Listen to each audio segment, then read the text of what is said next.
Thank you, everyone. Please be seated.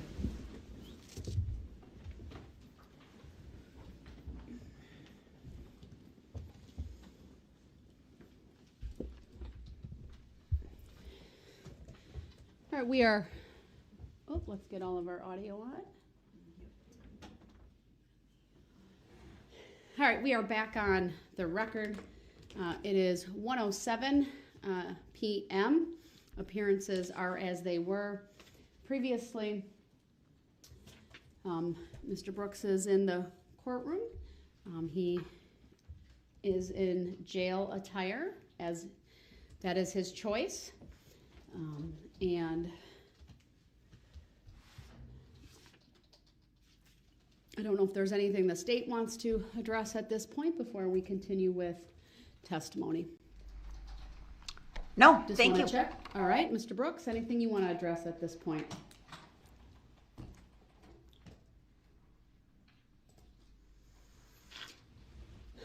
It's hard for me to see his head. He's bent over, but I thought I saw him shaking his head. No, but I'll ask one more time. Mr. Brooks, anything you want me to address before the jurors are brought out to continue with testimony from witnesses?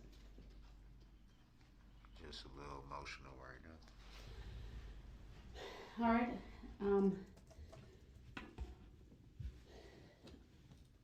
Let's bring the jury out. We'll continue. I presume the state has a witness available. We do. All right. Thank you.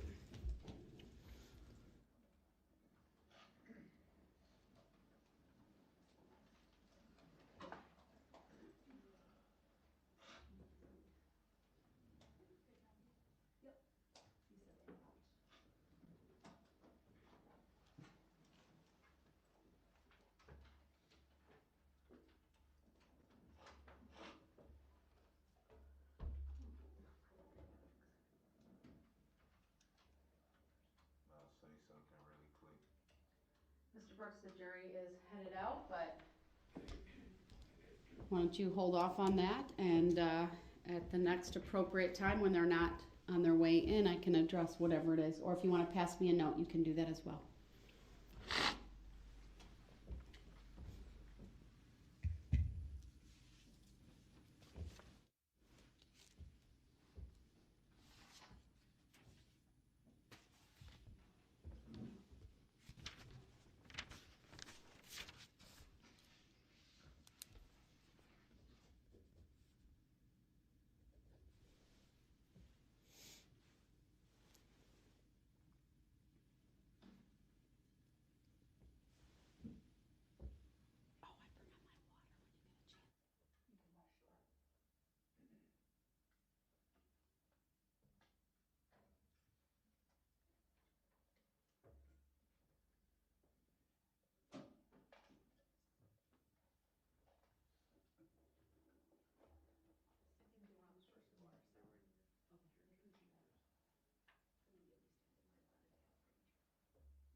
All right, thank you, everyone. Please be seated.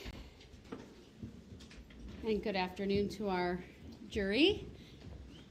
State may call its next witness. Thank you, Your Honor. The state calls Officer Jeremy Phillips.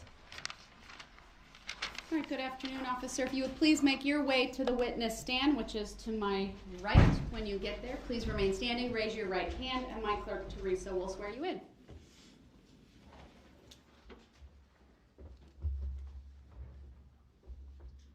you solemnly swear that the testimony you're about to give shall be the truth, the whole truth, and nothing but the truth, so help you God? I do.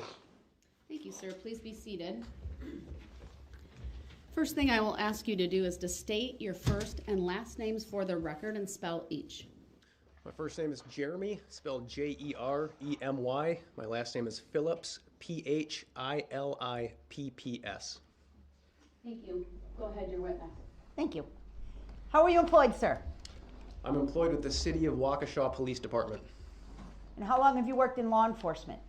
I've been in law enforcement for a total of 14 years next month. All with the City of Waukesha? I have about 5 months with the City of Dodgeville Police Department in Wisconsin. The rest has been with the City of Waukesha. All right. Sir, I'd like to direct your attention to the date of November 21 of 2021, please. Were you working that afternoon? I was working that afternoon, yes. What was your duty or assignment? I was assigned a normal patrol beat, squad area 216 with the City of Waukesha on a 11 a.m. to 9 p.m. shift.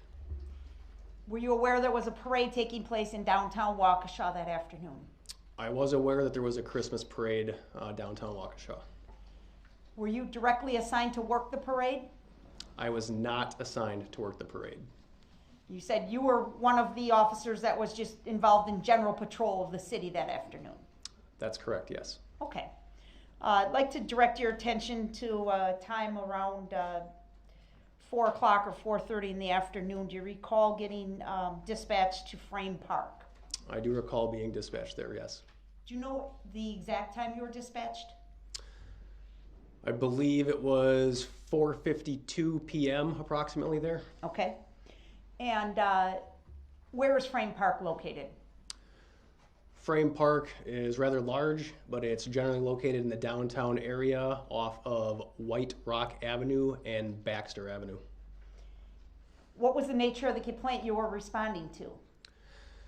I received a complaint to respond in emergency fashion, which means light and siren, for subjects fighting in the park with a knife allegedly involved.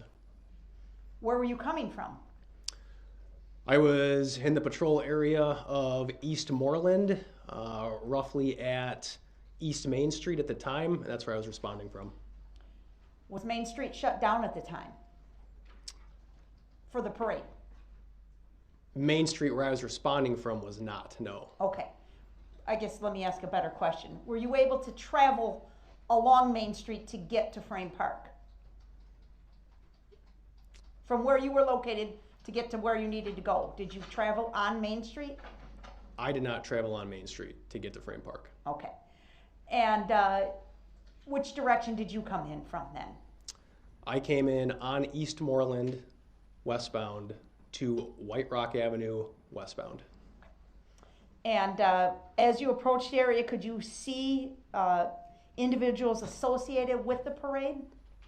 Yes, I could, as I neared the vicinity. What do you remember seeing?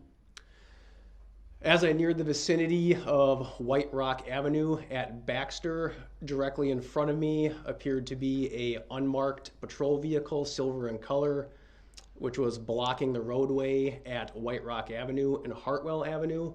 And I believe off to the side I could also see a marked patrol vehicle.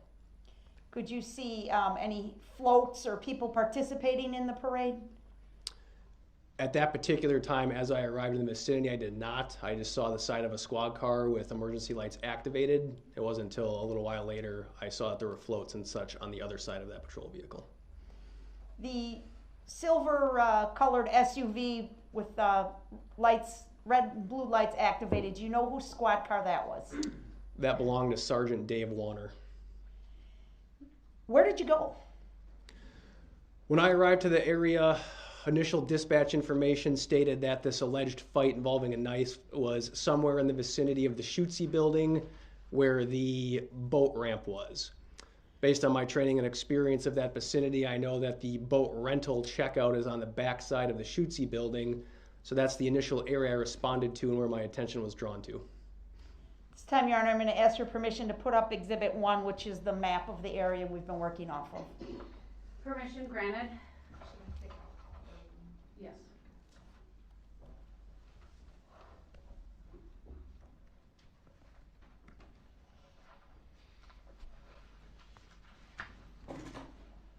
Do you see that item in front of you, Officer Phillips, on the screen?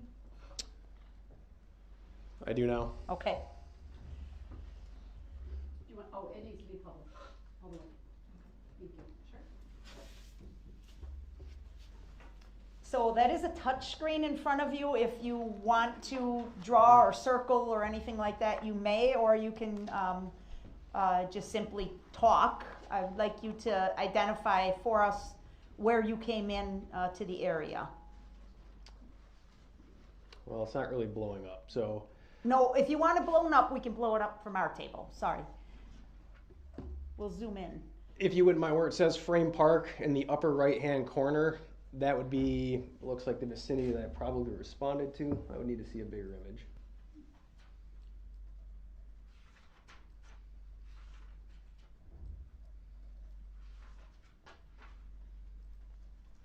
Is that good? That will suffice. Okay. So I responded in a direction on White Rock Avenue, coming this way. This now is Baxter Avenue, which I would have made a right-hand turn onto. And right about in this parking lot area is where the Shootsy building exists. And then there would be a boardwalk and some trails behind that where the boat ramp would be. Okay. And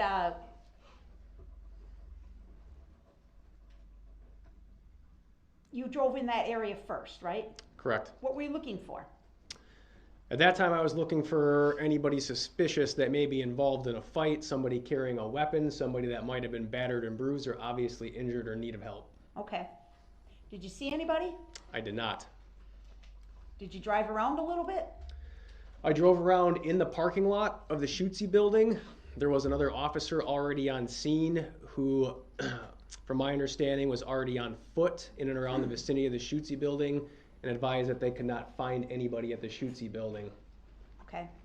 Officer Phillips, do you see White Rock School on this map? I do, yes. Could you put an X on White Rock School? White Rock School is this elongated building right here, so we'll draw a large X through it. Okay. And you said the roadway running parallel to White Rock to the north is Baxter? Correct. Okay. And Baxter is the road closest to the river. There's no other roads that run along the river there. Just like a walking path or something, correct? Correct. Okay. Another officer's out on foot. What do you do? At this point, the officer came over the radio and stated he could not find anybody in the vicinity. I was listening and monitoring the radio, and at some point, what I thought was a reserve officer came over and said that they were speaking with a couple of subjects potentially involved. So at that time, I got on the radio and said I was going to attempt to meet with the caller because I didn't exactly know who this reserve officer was speaking to, how many subjects were involved, if they were actually involved or just a witness to the situation. All of that information was completely unbeknownst to me, so I decided I should probably go meet with a reserve officer and figure out who these subjects are and what the involvement was. This reserve officer was working as part of the parade, is that right? He was in the vicinity right at Sergeant Dave Warner's location. Okay. So did you drive down there? I started to drive in that general direction towards White Rock Avenue in Hartwell, which is where Dave Warner and Reserve Officer Troutman would have been. Before I could fully reach that intersection, there was approximately 3 subjects off to my right-hand side on the sidewalk that were yelling, screaming, and waving, like flagging me down. The way that they were doing this, they appeared to be in distress. They appeared that they needed immediate help and certainly appeared that they needed to speak with somebody in law enforcement. Can you put a small X on the map in the approximate area where you met up with these 3 individuals, or they were waving at you? It would have been about halfway between Baxter and where Sergeant Warner's squad was parked. So again, this is going to be an approximation, but I'm going to put that X right about here. Okay. So I assume you pulled over. I pulled over, I rolled down my passenger window, and 2 of the subjects started yelling that their friend had been assaulted. So it was right at that point that they started trying to tell me that their friend had been assaulted, that information came over the radio on the primary dispatch channel that something had happened downtown and somebody had been hit. So at that point, my attention started to get a little bit diverted because hearing that on the radio is not something that just happens every day. That perks you up pretty quickly to figure out, you know, that could be a serious injury, that could be more officers needed, something to that effect. So that took my attention away briefly. As I looked back at the subjects, they started to again say that their friend had been assaulted. So I said, hold on, let me pull over so I can get out, so I can speak with you directly in person and figure out what was going on. I pulled my squad over. Yep, go ahead, I'm sorry. I pulled my squad over. I exited my driver's side of the vehicle, came around to the front of my vehicle when a short black female who was wearing what appeared to be a blue coat and blue jeans walked in the front of my patrol vehicle. There was 2 other subjects that were with her, and they started to indicate that she had been assaulted by a boyfriend of some type. I started to talk to the female who had the blue coat on, and I said, okay, I said, well, what happened? Who is this person? And she tried to downplay what happened. She didn't want to be cooperative. She made comments to the effect of, nothing happened, it was just a verbal argument, I'm fine, I just want to leave. Did you see any injury on her? So at that time, I did. The 2 subjects that were with her tried to tell her that they said, no, Erica, you need to tell him what happened. And one of the subjects looked at me and said, officer, you need to look at her face, because she was bladed a little bit to 45 degrees away from me. So I kind of stepped and looked a little bit to the side, and I could see that her face was swollen. There was obvious bruising on it. She had an obvious black eye on one side of her face. The other eye also looked like it was swollen. But it was appear that she had facial injuries that were obvious. You said they referred to this person by the name of Erica, is that right? Yes. Did you eventually ask this person for her name? I did eventually ask for her name, yes. What did she tell you? She told me that her full name was Erica Patterson and that her date of birth was 10/7 of 1990. Okay. And were you going to investigate her complaint further? I was attempting to investigate the complaint further, yes. And then what happened? So as I was speaking to this woman who identified herself as Erica, along with the 2 other people that were with her who I did not identify, the calls on the radio at that point were 1078 after 1078 after 1078. Okay, and what does that mean? So 1078 in law enforcement jargon is officer needs immediate assistance right now, all available units.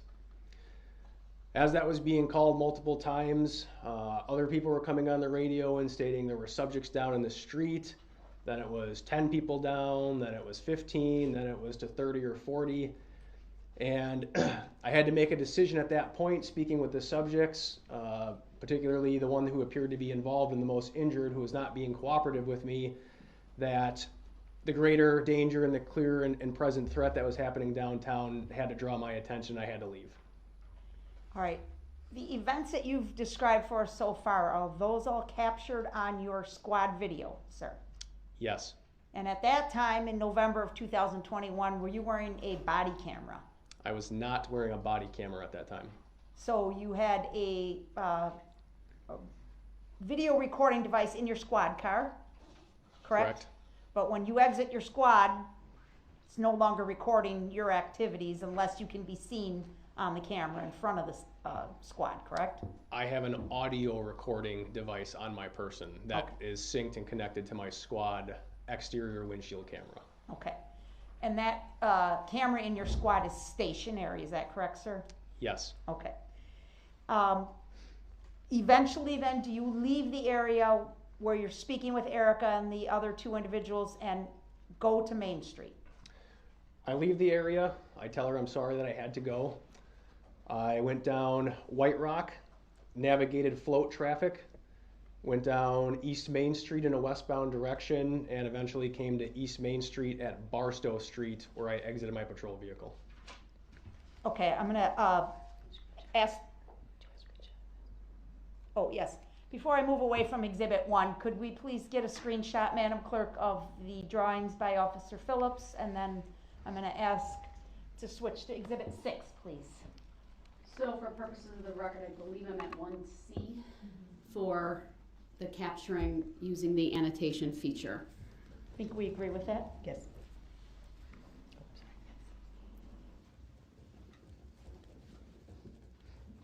All right, officer, you see, we've now put Exhibit 6 on your monitor. It's not yet displayed for the courtroom. Do you see Exhibit 6 on your monitor? Yes.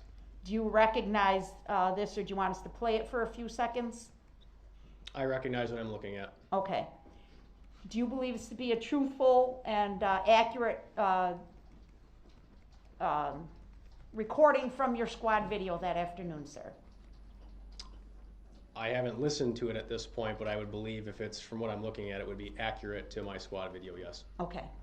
And you ultimately saved your squad video and submitted it to be used as evidence in this case, correct, sir? Yes, I did. All right. And this is a clip from that squad video? It appears to be, yes. Okay. Move to admit and permission to publish Exhibit 6, please. Mr. Brooks, any position on that? Yeah. What is the grounds? We haven't seen what's in the video. Your objection is noted. It is overruled. Exhibit 6 is received. Permission to publish is granted. All right, so for the record, this clip is about 6 minutes long. It exactly ends at the 5:59 mark, but we're going to play it through, Officer Phillips, and I may ask Ms. Gussie to pause at times so you can kind of describe what's going on in the video. But if you can just orient us what we're looking at right now, please, before we start playing. So this is an orientation. This would be White Rock Avenue facing a southwesterly direction that would go directly to Main Street. This right here is Baxter Street. And then what you're looking at on the right-hand corner is White Rock Elementary School. What about way down in the distance? It looks perhaps like it's a church steeple. So you can see what looks like the church steeple down. That's going to be Main Street down there. And particularly of note, you can see what looks to be a silver-colored car in the center of the roadway. That is Sergeant Warner's unmarked SUV patrol vehicle. Okay, now I'd just like to make a record when he was pointing and saying this, at least initially, he was using his right hand pointing to the roadway that's depicted in the still of this video image. He also said over here, or this is Baxter. You can see about midway in the frame a street sign, and there's a street that intersects. That's where he was pointing to, that particular street. Again, I believe that was Baxter. I believe the rest of his comments comport with the record and don't need further explanation or at least verification by the court. So go ahead. all right, thank you. Okay, we're going to go ahead and start to play. We're at the 0 mark right now.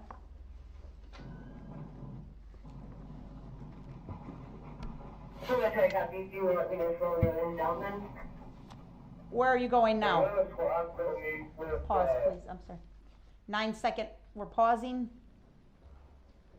Go ahead, officer. So what you're looking at here is Baxter Street. And right off to your right-hand side, I get that pointing at things with my hand isn't necessarily ideal. But the building over here is the Shootsy building.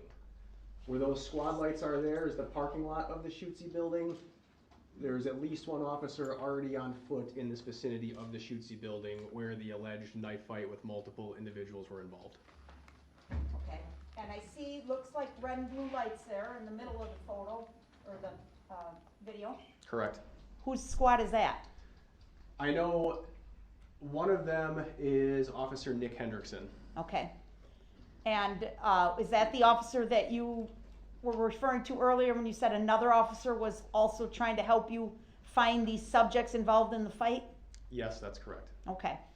Off to the left, it looks like there's a bunch of cars parked there. Correct. Is that general parking available to the public?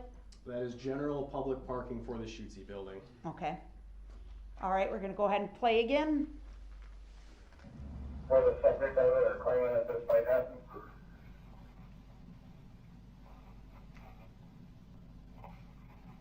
If they were at Hartwell and Maine with the reserve officer. Are you driving on Baxter now? I am driving down The two subjects walked down towards the White Rock School. Hispanic male, Hispanic female. Pause it, please. Whose voice was that, if you know? I'm not going to say I know 100% sure on that. Okay, no problem. Thank you. Play. 216, I'm 1060. I will meet with the callers. That's okay.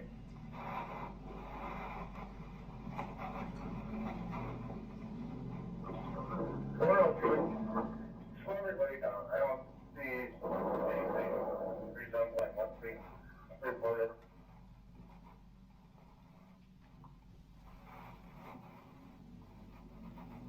I got it. Always went back to brain. Just here.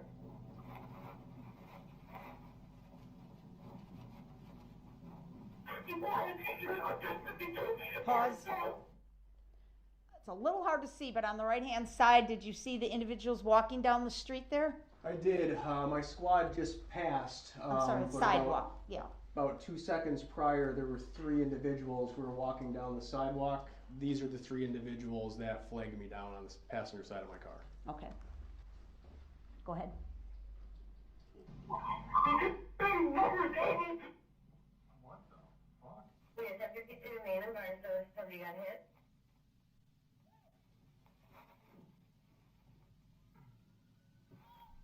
What? What? Black guy, red SUV, just assaulted my friend in the park. Oh shit! This big guy, he not hit me. So they called the cops. I need somebody to get Are this you guys involved with a knife or something? You can check me.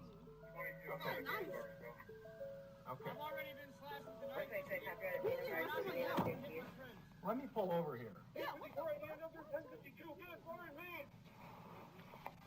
Yes, burn me. You need a 1052. I copy 854. 122, out their car, right through westbound, main, by subway.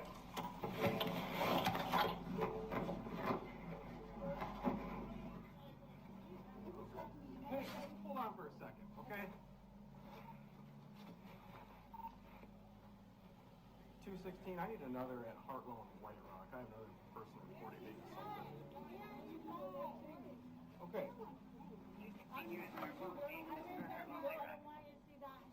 White Rock, Hartwell, right. Me and my baby daddy, we argue all the time. Okay. They understand when he ran me over with car. Right now we're just talking on the street. Nothing is happening. There's no knife, nothing. They call and said that we were arguing.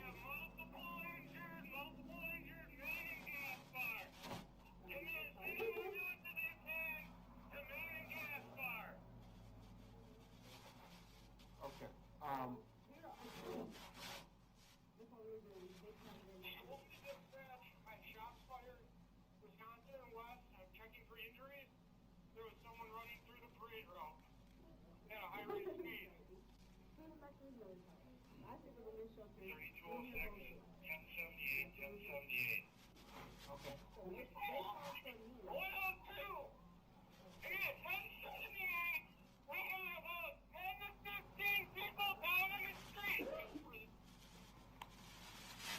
Who assaulted you? Who ran? We're arguing, we're insulting. They call. Do you have a weapon? We have multiple subjects down. 10 to 15 people, main and gas fire. Receiving main and gas fire, 1078. They call. There's no fucking weapon. I didn't call it.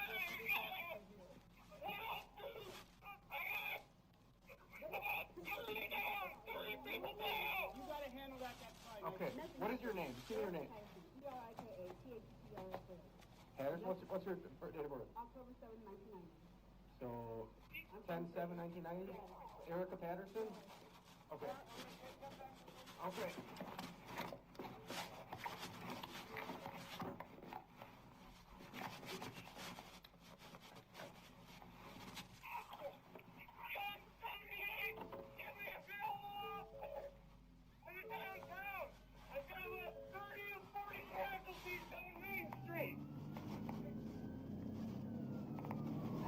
1078.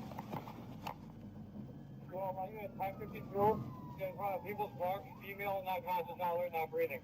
King County, everybody here available now.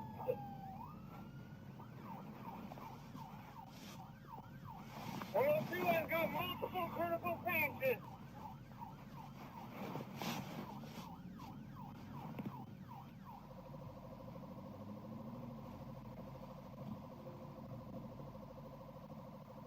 Oh, yeah.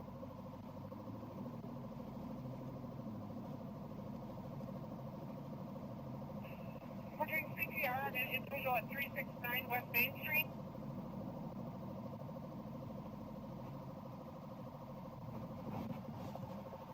Got an unconscious, unresponsive 5-year-old. I'm trying to get into the vehicle again. Alert.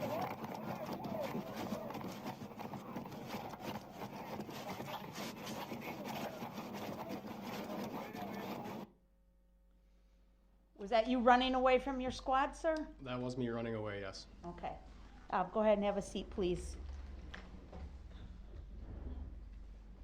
It was a little bit difficult to hear when you asked Erica Patterson who assaulted her. Did she tell you a name? She did not, no. She did not provide you with any names? She did not. Okay. You had her name and her date of birth, and that was it at that point? That's all I could gather before I had to burn out of there as fast as I could. Okay. Now, when you got to Main Street, where'd you go? When I got to Main Street, as most of you probably just saw in the video, I took a westbound direction all the way down to Barstow. There's still floats in the parade.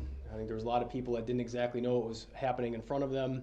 When I got to Barstow and exited my patrol vehicle and you saw me running down towards the center of the street, at that point I was just trying to assist any officer, EMS, civilian individual that was around, and it was just mass chaos, carnage everywhere. Did you attempt to render aid to some injured individuals? There was approximately 2 to 3 individuals I can remember talking to directly. They were all members of the band. I don't know which band it was. It was one of the high school bands. They were in the vicinity just west of Barstow on Main. There was a number of them laying in the street, obviously injured. I had face-to-face contact with a few of them laying on the ground. There were parents screaming at me to help their kids. I did what basic measures that I could take as far as emergency life-saving goes. I checked pulses. I asked them to squeeze my finger, asked them what hurt, what they could move. The 2 or 3 I talked to could still move. They could still talk. They could tell me what hurt. There were multiple people standing around them also providing aid. At that point, some of the radio traffic that I was picking up on, I was gathering that potentially a vehicle had driven through the parade and hit some of these individuals. I contemplated throwing some of these people in my patrol vehicle and trying to get them to a hospital. However, my vehicle just simply isn't equipped to have that kind of space or room to do that. So given the fact that I didn't want to try to move anybody unnecessarily that would have caused further damage to them, especially if somebody's involved in blunt force trauma such as a car crash, I said, hey, if you're doing fine right now, somebody will be by shortly, we'll get you an ambulance, just hang tight where you are. And that's basically what I had to ensure at least the 2 or 3 people that I came across. The third person I came across was also a band member. She was a female. Her leg was obviously injured. She was being held upright by a couple of adults. And I asked her what was wrong, what was hurting, if there's anything more serious with her as she was being held up. And she said, officer, I saw what happened. I saw who did this. And I said, what can you tell me? And she said, a red SUV sped through the parade and did this. She didn't say anything more than that. I said, okay. I was like, stay with your family, stay with your parents. Somebody will be by with an ambulance to get you shortly. These 3 injured individuals you spoke to, would you describe them all as being about teenage years? Objection. Overruled, he may answer. This is the grounds, Your Honor. Overruled, he may answer. So is he gonna answer to the question to Yes. the prosecution table or to the jury? I'm not sure. He's looking at them answering the questions, but they're not answering the question, asking the questions. You may answer the question, sir. The three individuals that I met with initially had band uniforms on, and it was my understanding that the band from that vicinity right then and there was a high school band, so I would place them all at teenage age range. Okay, thank you. Were you aware that at some point a person was taken into custody in the 500 block of Elizabeth Street that was related to this incident, sir? Objection, irrelevant. Overruled. I was made aware a little while after my involvement directly in the downtown area, yes. Did you learn the name of the person who had been taken into custody? Yes. What was that name? I knew from radio traffic at the time that it was a Darrell Brooks. I didn't know the date of birth or middle name or anything at that point. At some point later, after the chaos had somewhat settled, did you have an opportunity to go back and try and investigate the initial complaint you had taken from Erica Patterson? Yes, I did. Did you attempt to identify Ms. Patterson fully through police records? I did identify Ms. Patterson fully by positive ID, yes. And did you learn of any complaints that have been filed by Ms. Patterson in the past to other police agencies? Objection, irrelevant. Overruled. He may answer the question that's being posed at this point. I did conduct some more investigation after my involvement in the entire mass casualty incident. When I went back to the police department afterwards, and I was able to verify that Erica Patterson had been involved in other police cases outside of Waukesha. And specifically, could you find anything linking Ms. Patterson to the defendant, Darrell Brooks? Objection, hearsay. Overruled. I did find information through our reporting system and other law enforcement sources to directly link Erica Patterson to Darrell Brooks, yes. And did that information also directly link Darrell Brooks to a vehicle described as a red SUV? Yes, it did.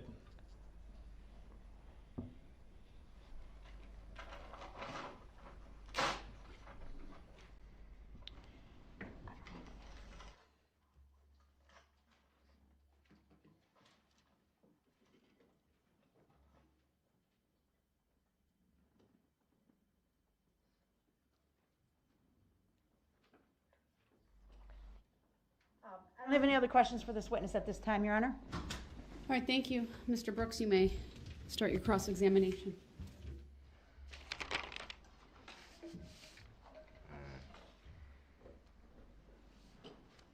I noticed, Officer Phillips, you are in uniform this afternoon. Were you scheduled to work today? Yes. So it would be fair to say that you would be on duty as of now if you weren't giving testimony in this matter. I would be on duty right now, yes.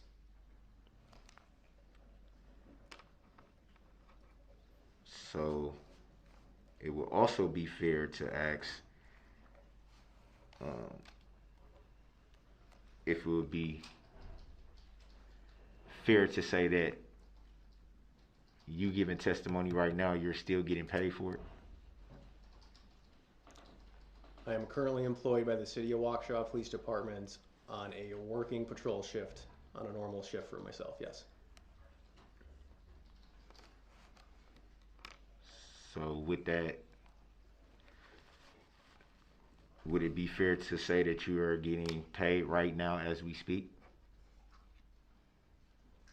Yes, I'm getting paid right now. By whom? Objection, relevance. Sustained. Next question. Were you subpoenaed by the plaintiff in this matter? Can you rephrase the question? Were you subpoenaed to testify here today by the plaintiff? Can you explain it in another way? That was pretty clear. Were you subpoenaed to testify by the plaintiff in this matter?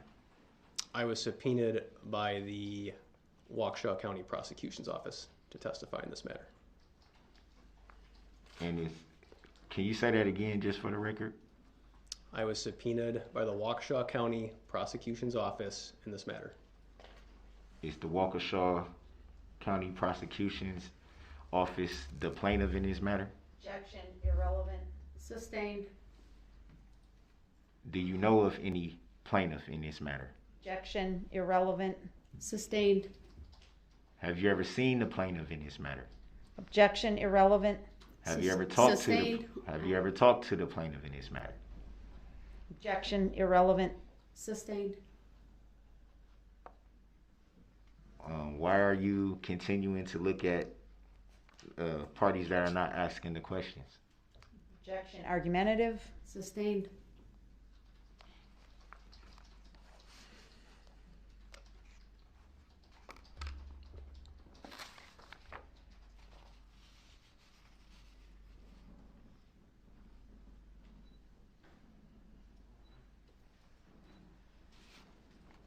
So, in the video, it's kind of hard to hear everything that was said when you pulled over and interviewed the three individuals. Can you give a little more commentary on what was actually said? Can you clarify exactly? What exactly were you told by the three individuals that you pulled over to interview?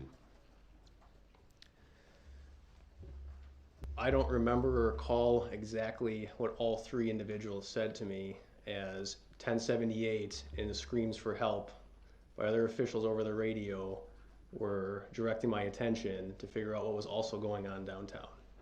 What I recall hearing from these individuals is that one of the individuals that was not Erica indicated that their friend had been in a fight or an altercation. So that's when I decided to pull over to try to get more information out of them. Erica, told me that nothing happened, that there was just a verbal altercation, that she wanted nothing to happen and she just wanted to leave. That's when another one of the individuals said, Erica, you need to report what happened. And she still didn't want to. And that was basically about the extent of it when I just tried to get her name as these calls over the radio were coming for whatever was happening downtown that was unbeknownst to me at the time. So would it be fair to say that you do recall the commentary of the interview? I'm sorry. Now I will object as argumentative, Your Honor. Sustained.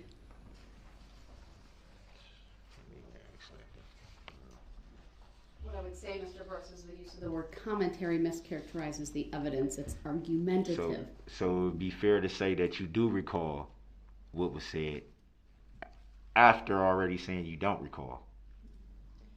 I object. It's argumentative. Sustained. Rephrase your question.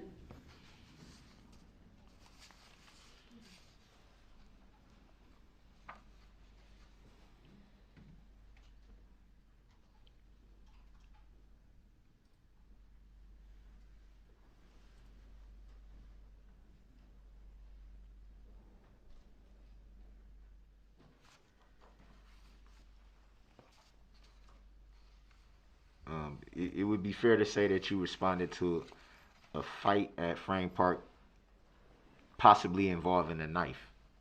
That'd be fair to say? That is what the initial dispatch was, yes.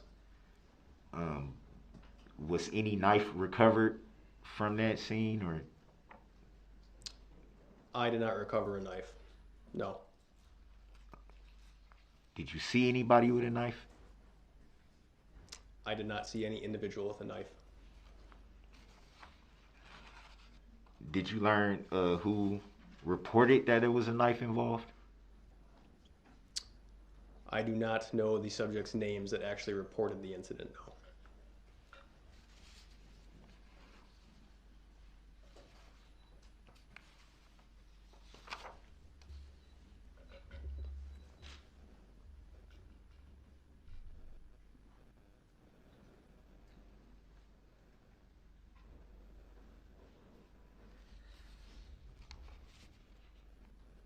From your recollection, sorry.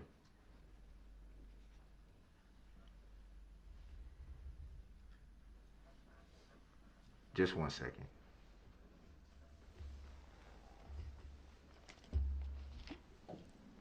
From your recollection, was Erica Patterson being cooperative with the information that she gave you? Erica Patterson was not being cooperative with the information she was giving me, no.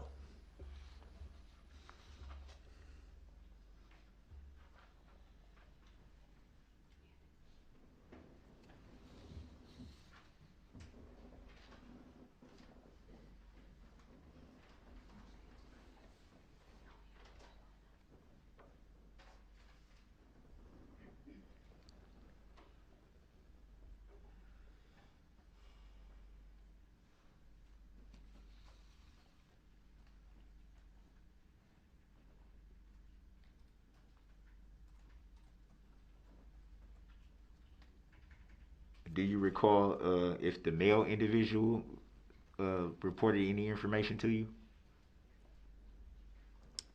I believe I heard a male's voice during the time that I was flagged down. I don't recall what information he told me directly. But there was 3 individuals that you interviewed at that time. Would that be fair to say? There were 3 individuals present at the time I was flagged down, yes. And one of them was a male. Would that be fair to say? Correct, yes. But you don't recall him relaying any type of information to you at that time? I remember hearing a male's voice. I don't remember what information that specific person told me at that time.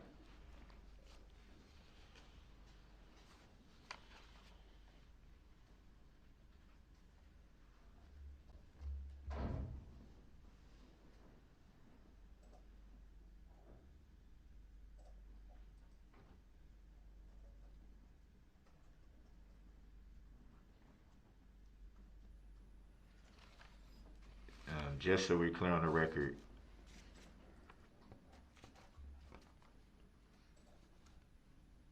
about how long did you conduct that interview? Would you say, was it a couple of minutes or? I'd have to look directly at the squad video for an exact timestamp, but I would say it was in the vicinity of 1.5 to 2 minutes.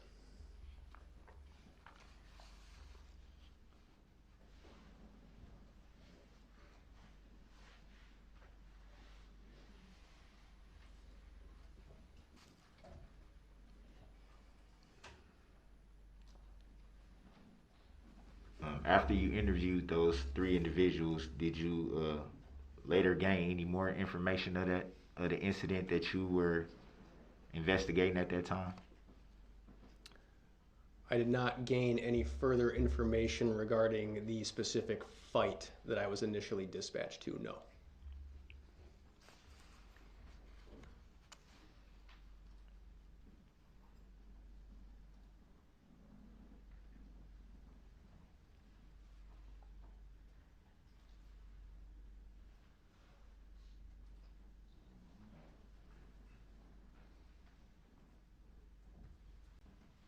And just so we're clear for the record, you did not talk to the plaintiff about testifying. Objection. Vague. Sustained. Did you say vague?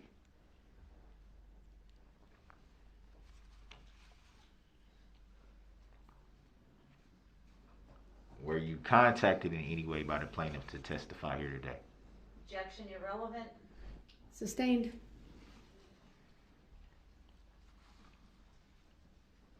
Do you know if there's even a plaintiff in this matter?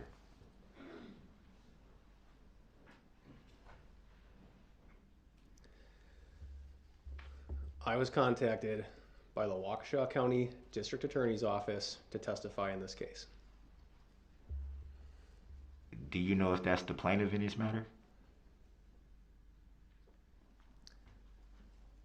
Generally, in a criminal case, the plaintiff would be the state of Wisconsin. That is my assumption in this case, that the plaintiff is the state of Wisconsin. So the state of Wisconsin is the plaintiff in this matter to your knowledge? That would be correct, yes. No further questions, Your Honor. All right, thank you. Do you have any redirect? Just very briefly, one question. You have been asked by Mr. Brooks if you did anything to further investigate the initial fights that you were dispatched to. Do you remember that question? Yes. Did you, in fact, relay to detectives who were working on this parade incident the information you had found out about the link between Erica Patterson and Darrell Brooks? Yes. To your knowledge, did detectives then follow up? To my knowledge, it's detectives that followed up on any further investigation regarding the fight itself. Thank you. Nothing else. All right, thank you, sir. You may step down.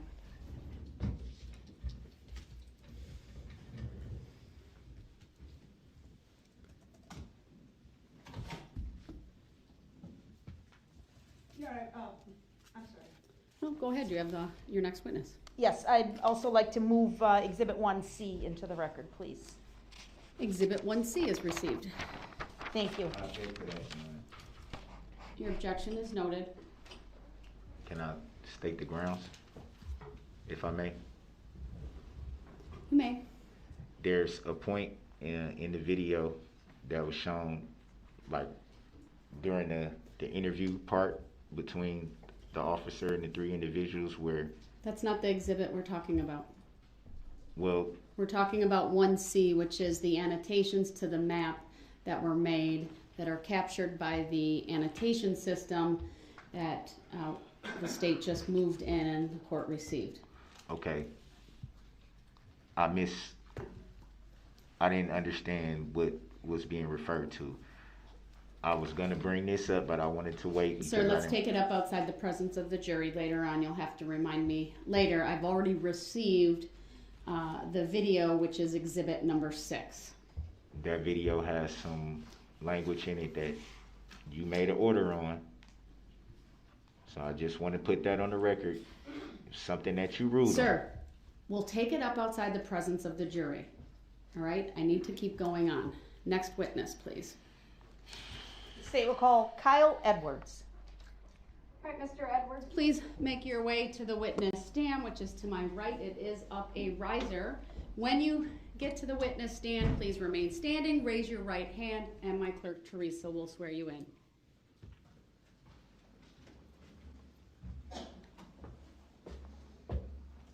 Do you solemnly swear that the testimony you're about to give shall be the truth, the whole truth, and nothing but the truth, so help you God? I do. Thank you, sir. Please be seated. First thing I will ask you to do is to state your first and last names for the record and then spell each. Kyle Edwards, K-Y-L-E-E-D-W-A-R-D-S. Thank you. Go ahead, your witness. Good afternoon, sir. Thank you for being here. What city or town do you live in, sir? At the time, Waukesha. Right Okay. now I live in Pewaukee, Wisconsin. Okay. So back in November of 2021, you lived here in Waukesha. Is that correct? Correct. Okay. And I just want to ask you very briefly, do you have any medical training, sir? I've been in the service for 17 years, so limited combat lifesaver, just basic Army warrior tasks, that type of medical stuff. Okay. And on November 21 of 2021, did you make plans to attend the Waukesha Christmas parade? Yes, ma'am. And were you attending that parade with any family members? Yeah, my wife and 2 kids at the time. Okay. Did you travel to the area where the parade was being held by car? Yes, ma'am. And do you remember what road you may have taken to approach the parade area? Yeah, we lived just east of Frame Park, so we crossed the river and then came up into the downtown area using North Street, East North Street. Okay. And was there a time when you came to the intersection of North Street and Barstow Road? Yes, ma'am. Yeah, at the corner of East North Street and Barstow, there was a stoplight there. So. Okay. I'm going to put up a document that's been labeled as Exhibit number 7. You'll get a chance to look at it on your screen first, sir.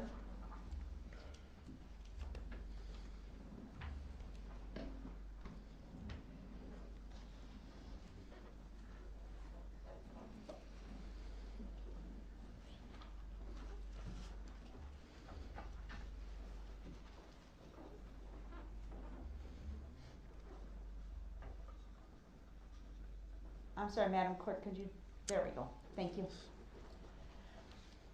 Do you see Exhibit 7 on the screen in front of you, sir? Yes, ma'am. Do you recognize what's shown in Exhibit number 7? I do, ma'am. What do you see there, sir? So that's the intersection we had stopped at. We were coming southwest on North Street, which at the time is a one-way, and stopped at the intersection of East North Street and Barstow with a gas station on our left. Okay. Does the photograph in Exhibit number 7 accurately represent that intersection to the best of your knowledge, sir? Yes, ma'am. All right. Move to admit and permission to publish number 7, please. Any position on that, Mr. Brooks? Yeah, object. It's irrelevant. Your objection is noted. It's overruled. Exhibit 7 is received. Permission to publish is granted.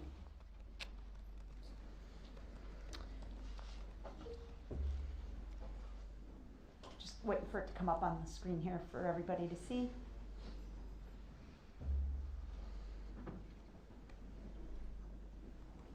Okay. So the roadway is clearly marked as North Street, and the other roadway is clearly marked as Northwest Barstow Street. Do you see that, sir? Yes, ma'am. And then the big square kind of on the middle right-hand side of the exhibits is the gas station, correct? Yes, ma'am. Okay. This is actually a touch screen in front of you, so I'm going to ask you to please mark with an X where you were positioned on North Street. And North Street is a one-way street, is that correct, sir? Yes, ma'am. What's the direction of travel, if you could mark it in a spot not near where we're going to need to point out other Yep. things? Yeah, so this is Okay. the one way. Okay, perfect. And what about Barstow Street? Is that one-way or two-way, if you know? I believe it's a two-way. Okay. Yeah. And did you stop at that intersection, sir? That's a controlled intersection? Yes, we were stopped at the red light. Okay. And you were in that left-hand lane. It's two-lane street there? Or 3 lanes, maybe? 2 or 3. There might be. It looks like there's a turn lane there. So. Okay. And so you're stopped at the lane closest to the gas station? That's correct.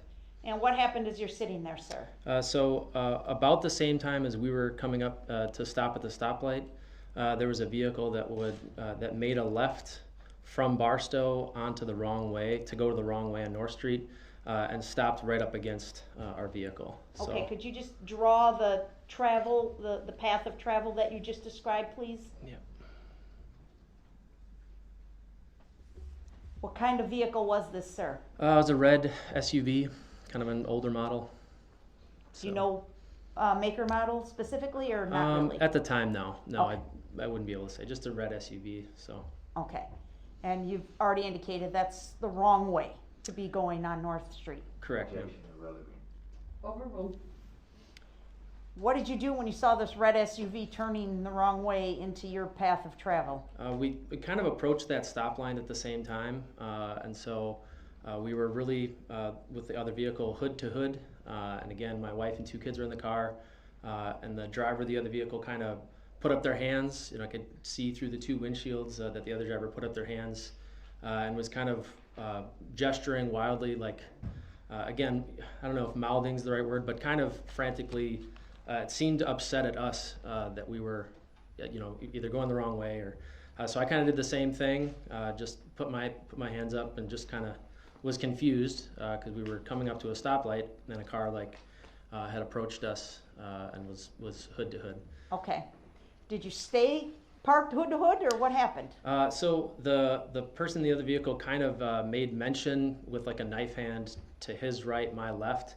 To go in maybe towards the gas station, but he was kind of pointing to go into the driveway of the gas station. So I looked in my rearview mirror. There was no one parked behind me at the time, and other than that vehicle having to maybe back up into the intersection, I could see that they were motioning to go into the driveway of the gas station. Okay. Can you point out the driveway, please, for the jury? Yeah, it's just an open driveway here. Okay.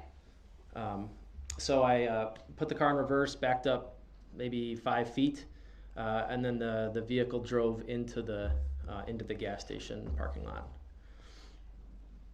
Do you know who was driving that car? Again, windshield to windshield, we were, somewhat able to identify, basic features. But when the car drove into the parking lot, it kind of stopped, positioned itself at an angle, and the driver rolled down the window. Okay. Should I draw where they stopped? Sure. So the vehicle drove in and kind of stopped on a diagonal like this. All right. And you're still stopped at the stoplight Correct. there? Still stopped at the stoplight. Okay. So the other driver rolled down the window of their vehicle. I just, as a reaction, also rolled down the window of my, I don't know why, it's just a reaction of, so the other driver rolled down their window maybe halfway and stuck his head out and kind of looked back and he said, why didn't you get out of the way? And I'm trying to get gas. And I said, well, it's a one-way. Okay. You're going the wrong way down the runway. Well, I'm telling you, I need to get gas. And I go, oh, okay, man. And then it was a green light, and then we proceeded. So. Okay. Do you think you can identify the driver of that red SUV? Yes, I think so. Okay. Yeah. Do you see that person present in this courtroom here? I do, yeah. Your Honor, I'm going to ask that Mr. Brooks be instructed to remove his mask temporarily. Mr. Brooks, you're instructed to take off your mask temporarily and look up, please. Thank you. So at the time, it was a lot more dark facial hair features and longer hair as well. So, because again, I would have saw through the windshield once, but then also with the window rolled down, kind of looking back. So maybe just like the forehead and then the long, massive hair. Sure. So different than he looks today with kind of a clean shaven or very short hairstyle Yes, and ma'am. scruff or stubble on his chin? Yes, ma'am. Okay, but you do think it was Darrell Brooks that was driving that car based on seeing him in court here today? I do, ma'am. Okay. Did you continue on to the parade, sir? Yes, we did, ma'am. And where did you and your family watch the parade? We were literally on Broadway Street. So that was one of the streets that intersects at the 5 Points, intersects Main Street. And so it was really windy, so we wanted to kind of face away from the wind with the kids, so we were sitting on Broadway. Okay. I'm sorry, I want to back up one step before I leave the gas station. Did it appear to you as though Mr. Brooks was alone in the car? Yes, it did. You only saw one person in that car? That's correct. At that.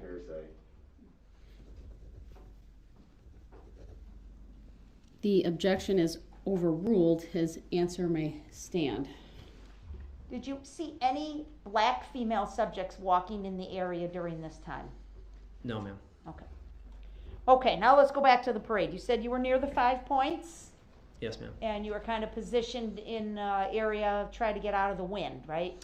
Not out of the wind, but with our backs to the wind. Yes, Okay. ma'am. It was very windy that night, right? Yes. Overruled. Did you see a red SUV go through the parade as you were watching it, sir? Yes, ma'am. What do you remember seeing, sir? It was from our left. It approached to right. The direct view in front of us, there were no floats or parade participants. It was kind of a gap in the parade entries. Okay. And so the vehicle approached from our left. There was somebody that flew through the air, and then it exited to the right of our perspective, and that's all we saw. So because we were a little bit, maybe a row or two back from the front of the parade, we didn't have a long view of it coming and it leaving. It was kind of an enter the frame of reference and then an exit pretty quickly. Okay. But you did unfortunately see a person flying through the air? Yes, ma'am. Could you tell anything about the person as far as what group or unit they were with? If you know. If you don't know, that's okay. No, it was just dark clothing. Okay. The objection is overruled. His answer may stand. At that point, sir, near that 5 Points intersection, did you hear the horn of the SUV honking as it came through that intersection? No, ma'am. Okay. What did you do next? We folded up our two kids in the chair, in the folding parade, lawn chair, and then got them back to the vehicle pretty quickly. Okay. And then my wife went to drive the kids home, and then I went back to help out with the craziness. So. Okay. Why'd you go back to help? It was just a reaction. I think I'll give credit to my wife. She handed me a couple diapers and a bottle of water and said, you got to go back. So we were right there. Okay. So we went back. And again, you have some limited first aid training, or perhaps more than basic training. You're have some good knowledge from your service in the armed forces, correct? Basic Army warrior tasks include medical training, so yes, ma'am. Okay. Were you able to render aid to any individuals on Main Street? There were 2, yes. Okay. All right, thank you, sir. I don't have any other questions for you. Mr. Brooks may have some questions. Mr. Brooks? I'm sorry. Yep. Thank you, Ms. Basie. Could I please ask the clerk to make a screenshot and mark it as 1D, and then I would move to admit. 7A. Should be right. Yes. Actually, it will be 7A. Thank you. So that will be marked as 7A. Mr. Brooks, any position on that? Yeah, I object to the relevancy of it. This what's on the screen right now? We talking about this? Yes. Yeah, I don't see the relevance of this. Your objection is noted. It's overruled. The court receives Exhibit 7A. Do you have any questions for this witness? Yes, I do.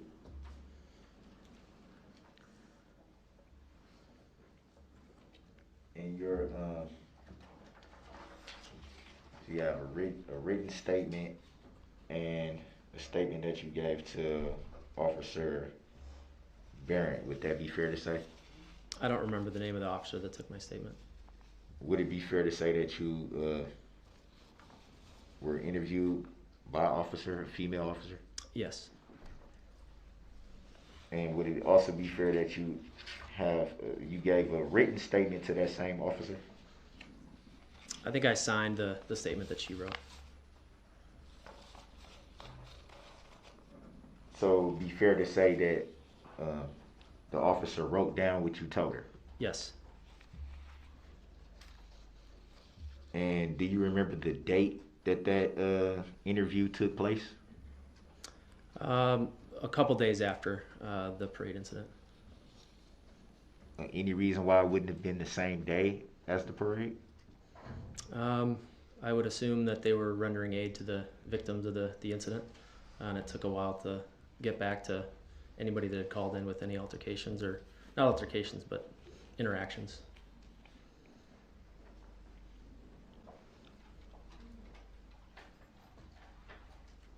Do you recall stating in this interview that you saw the news and a picture of the male driving the said SUV? I believe in the statement I said that I wanted to provide a description of who I had the interaction with before I saw any picture of anybody on the news.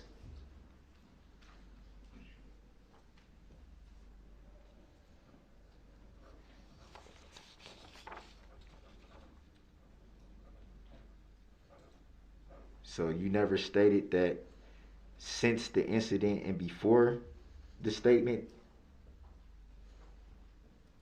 that you saw the news and the picture of the male? I guess I don't understand the question.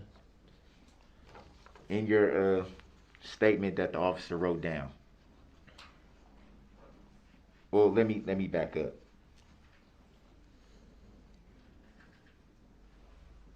Did you see a picture of the alleged defendant on the news? Yes, but not before I provided the description to the officer. So the description that you gave, would that be the same officer that did the interview? I called the evening of the incident. I called the non-emergency line and provided the description at maybe 10:30 that evening, the evening of the event, and then provided the same description to the officer, a few days later. Do you recall why you called the non-emergency line for something that would have been so big that it should have been an emergency call? Objection, argumentative. Sustained. Please rephrase the question, Mr. Brooks. Any reason why you would call the non-emergency line? Yeah, someone going down a wrong way on a one-way street a few minutes before the parade didn't seem like an emergency compared to what had happened at the parade. So, would it be fair to say that you were then reporting someone going down the wrong way, trying to get into the gas station at that time? At what time? At the time that you called the non-emergency number. I wanted to report that I had seen someone in a red SUV going the wrong way down a one-way before the parade, and the possibility that it was connected to the red SUV that I had seen drive through the parade.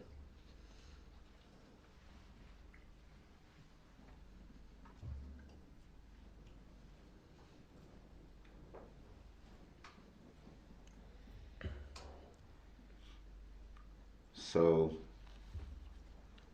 that non-emergency report, as you state, would have been to make a possible connection between the two incidents? I was just reporting what I had seen. So at that time, would it be fair to say you weren't sure if there was a connection? I would say that I had a red SUV 5 feet from my hood, and then I saw a red SUV drive through the parade and wanted to, notify the police that I had seen that. So at the time, were you sure that there was a connection? Pretty sure, yes. And what would have made you pretty sure? The color of the SUV, the approximate age of the SUV,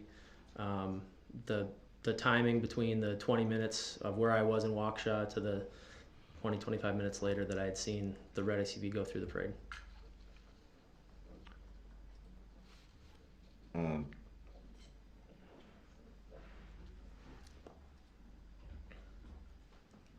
Would it be fair to say that you just described the SUV that made the wrong turn going into the gas station as a older model? I think that was your correct words. Is that fair? Yes.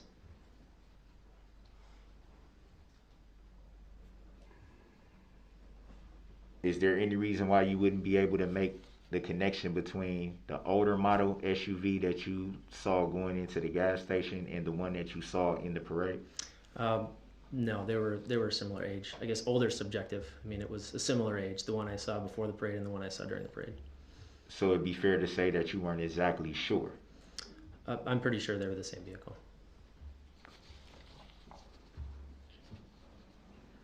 Do you recall in your statement saying that you were 95% sure?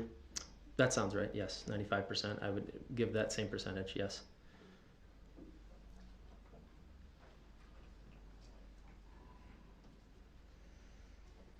Why would you not be 100% sure if you say that you believe that they were the same vehicle? Objection, argumentative. Sustained. Please rephrase the question, Mr. Brooks. I guess I'll say it like, what put any doubt in your head that they weren't the same vehicle? I wasn't able to see the driver of the person going through the parade because it was moving so fast. So I guess there's a very, very small chance that the red SUV I saw beforehand happened to be a similar year, make, and model and color of the SUV that I saw go through the parade. So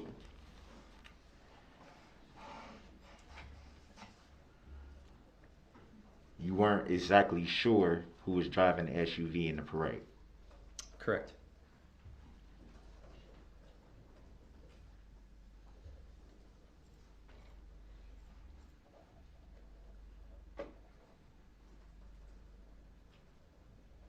Do you recall in the statement that the officer wrote down? Do you recall telling the officer that was writing the report that you're 95% sure the male you saw prior to the parade at the gas station was the one driving through the parade route? As far as not, I would not be able to identify who was driving through the parade route because the vehicle was moving too fast.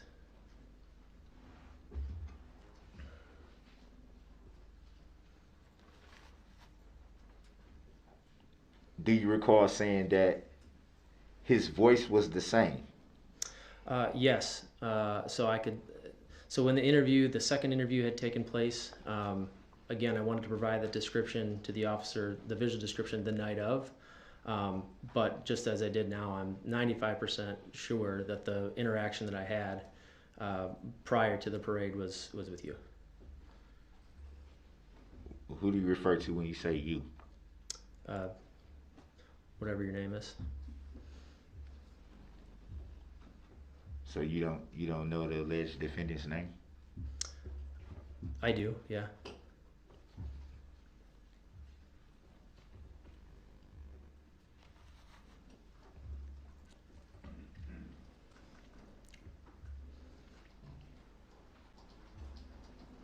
Would it be safe to assume that if you couldn't see who was driving the SUV in the parade route, that you also couldn't identify if it was the same voice? The voice has nothing to do with the driver of the vehicle driving the parade. Again, it was moving too quickly. I wasn't able to identify the driver when I saw the vehicle going through the parade. So would it be safe to assume that you got the description from the news and picture of the person that you seen on the news? The person and the voice that I saw in the news matched who I interacted with prior to the parade. But just so we're clear for the record, there was no way you saw who was driving the vehicle in the parade route? Correct.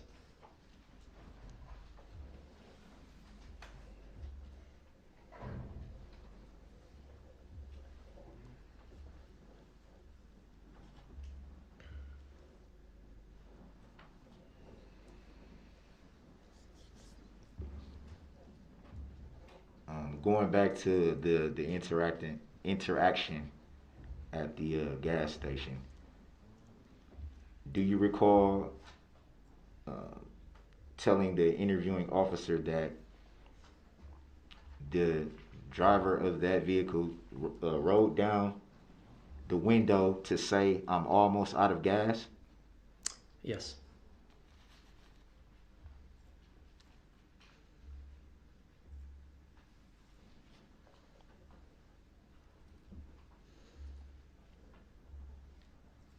Do you recall backing your vehicle up to let the driver of that car into the gas station? Yes.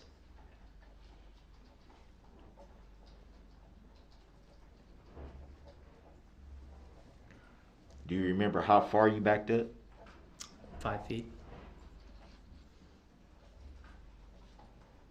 Do you remember telling the reporting officer who was writing down your statement that it was 10 feet? 5 to 10 feet. Was it 5 feet or 10 feet? It was enough to let the vehicle into the gas station. So would it be safe to say that you don't recall? It would be safe to say it's between 5 and 10 feet.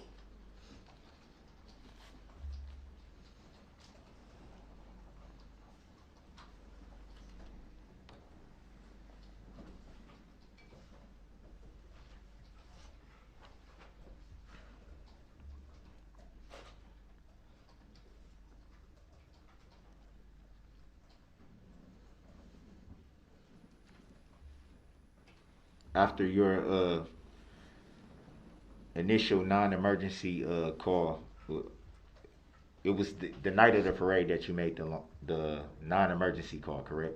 Yes. Do you recall how long after that you were then interviewed by law enforcement? A few days. Did you try to attempt to call and report again? Yes, I think so. I think I'd called again maybe a day or two later, just because again it was when I first called the night of. They seemed to be pretty busy, so I called a day or two later just to make sure that anybody had taken down the statement that I had made the night of, and then it was a couple days later that the officer came out to interview me. would it be fair to state that at that time you were still seeking to report what had happened at the gas station? That's correct. So you weren't seeking to report any connection between the gas station incident and what you saw on the parade route? Objection, asked and answered. Overruled. He may answer.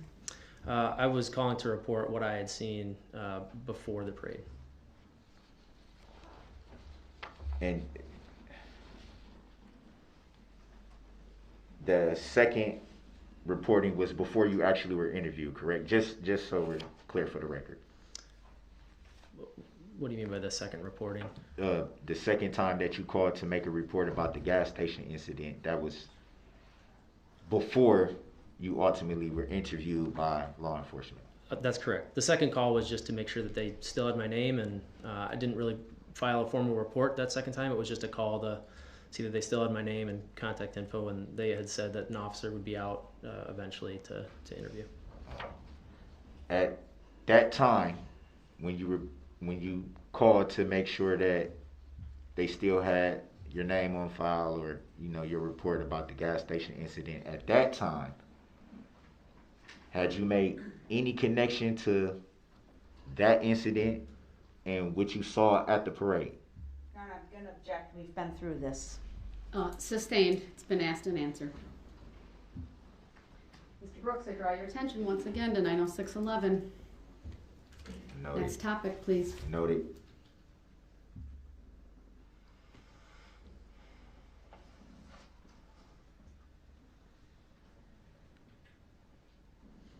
And were you subpoenaed by the state of Wisconsin to testify here today? I was either the state or the county. I received a letter from the county. Did they identify as the plaintiff in this matter? Objection, irrelevant. Sustained. Do you see the state of Wisconsin in the courtroom today? Objection, Your Honor, vague. Sustained.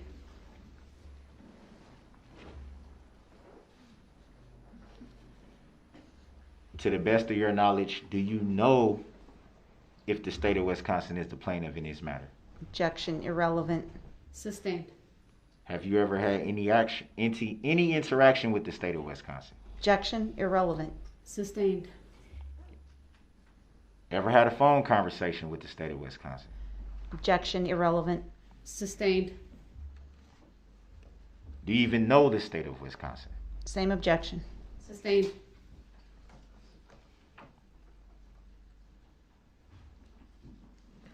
Mr. Brooks, And new topic, or I'll stop the cross-examination under 90611.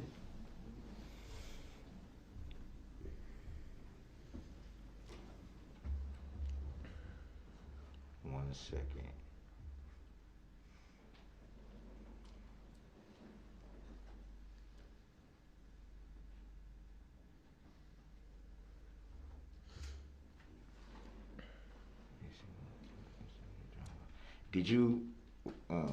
Do you recall how long approximately you were stopped at the red light during the gas station incident? A minute or two.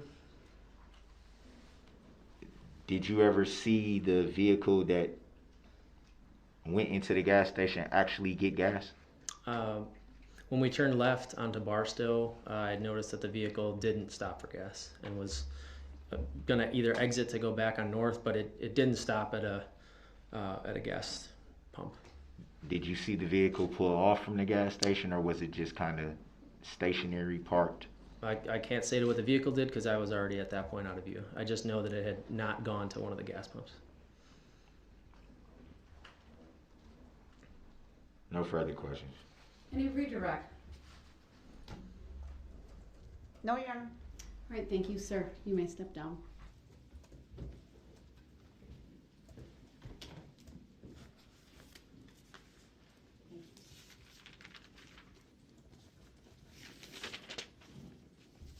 State may call its next witness, please. Thank you. The state calls Holly Berg.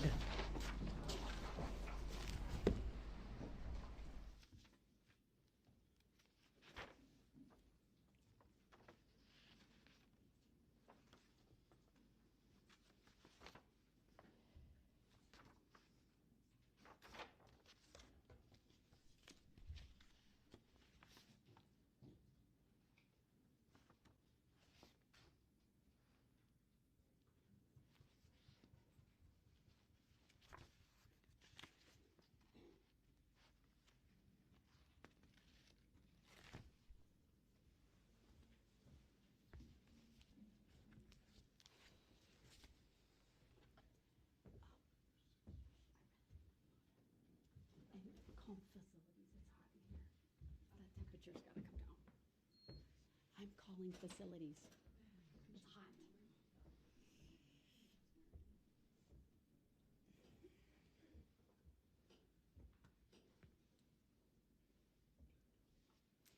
Do we have Ms. Berg? Good afternoon. If you would please make your way to the witness stand. It is to my right, upper riser. When you get there, please raise your right hand. Remain standing, raise your right hand, and I sent my clerk on an errand, so I will swear you in. Do you solemnly swear that the testimony you are about to give shall be the truth, the whole truth, and nothing but the truth, so help you God? Yes. Thank you. Have a seat, please. When you are seated, the first thing I will have you do is to state your first and last names for the record and spell each, please. Holly Berg, Hollyllyberg. Thank you. Go ahead. Thank you. Ms. Berg, thank you for your appearance here this afternoon. I'd like to ask you about the events of November 21, 2021, okay? Do you remember that afternoon, 3:30, 4 o'clock in the afternoon, what you were doing? Yes. What was that? I was dropping my boyfriend's daughter, who was 5 at the time, at with her dance company on White Rock Avenue at their staging area, Okay. to get ready for the parade. So your boyfriend's daughter was going to participate in the parade? Yes. Okay. And you had to drop her off on White Rock? Mhm. Okay. Was that a yes? Yes. Thank you. And My then, job to make sure the record's clear, so if you nod your head or say, Okay. I'll clarify. It's okay, people do it all the time. and after you dropped her off, were you planning to attend the parade then? Yes. And where were you planning to watch the parade from? Earlier that morning, we went and put our chairs and blankets on a spot on Main and Maple right on the corner. Okay. And do you know if you were on the north side of the street or the south side of the street? South side. South side of the street. And do you know any businesses that were nearby that you can remember? Yeah, we were right across from Main Street Bar and Grill. Okay. Mainstream. Okay. Mainstream Bar and Grill? Yes. Yep. Okay. And as you were traveling to the parade after dropping off your boyfriend's daughter, did you travel along North Street? Yes. Okay. I'm going to ask to display exhibit number 7, which has already been admitted, Your Honor. Permission to publish exhibit 7 is granted.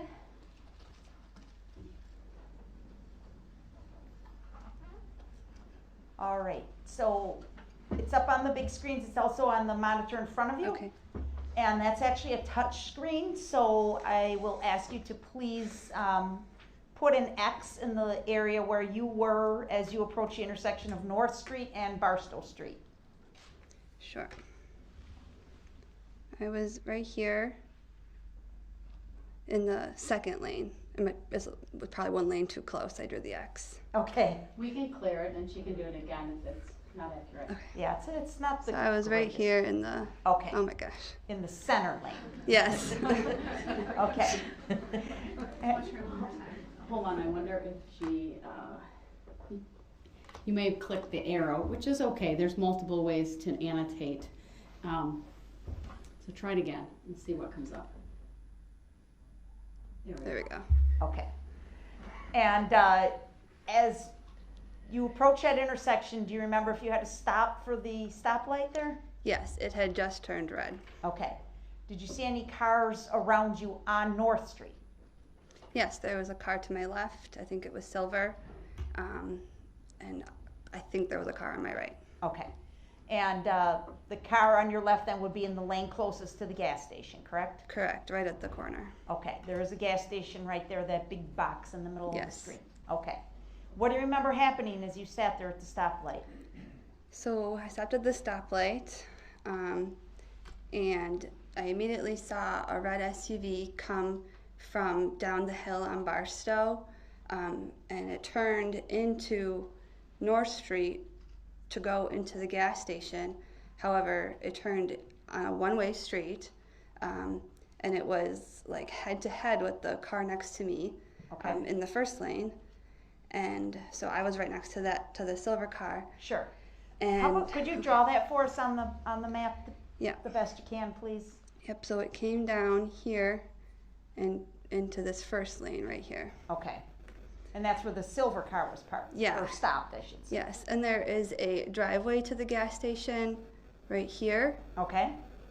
and the silver car was blocking that driveway because it's an exit, not an enter. Okay. And so you saw the SUV go kind of hood to hood or head to head, you Yes. said, with the silver car. Yeah, and I was looking, and I'm like, oh my gosh, this guy is coming onto trying to get onto our one-way street, and I saw a bunch of arm flailing from. By who? I think both vehicles, because presumably the red SUV is mad that the silver car is blocking to get into the gas station. The silver car is like, I'm not doing anything wrong, so they were both kind of upset, and then I noticed the silver car backed up to allow the red SUV to get into the gas station. Okay. Could you see into the red SUV and see the driver of that vehicle? When I was, before it had entered before silver car backed up and red SUV went into the driveway, I could just see outline. Okay. However, after the SUV pulled in, he stopped immediately as soon as he got into the driveway and stuck his head out and was still doing this, like yelling at the silver car. Gesturing and Yes. yelling. Could you hear what was being said? No, I had my window up. You had your window up. Okay, but you could, it appeared he was yelling. Yes. Did he appear angry to you? Irritated. Okay. And could you tell how many people were in that red SUV at that point? Or did you see anybody other than the driver? I did not see anybody else. Okay. Do you think you can identify the driver of that red SUV? Yes. Is that person present in the courtroom here today? Yes. All right, I'm going to ask Mr. Brooks to remove his mask, Your Honor, for identification by this witness. Mr. Brooks, thank you. Record to reflect he took his mask down. Yes. Is that the driver of the red SUV you just described for us? Yes. Okay. Now, did you eventually go on to the parade? Yes. So right after, 5 seconds after the SUV got in and stuck his head out, then the light turned green and I went and parked my car. Okay. And then met with my family at Okay. the location. Okay. And did you see a red SUV on the parade route? Yes, about 30 minutes into getting there. Okay. So I'm just going to slow down here a little bit, okay? You're doing a great job, thank you. I just want to ask you now, as you're standing there at the parade, what do you remember about the first time you saw that red SUV? So at first, so a group had just passed us. I believe it was the Catholic community group. And then there was a large gap. And so I looked to see, what's next. Okay. And saw a red SUV, which I originally thought was part of the parade, in the far right lane of Main Street. But it was going really fast, and I said to myself, why is this going so fast?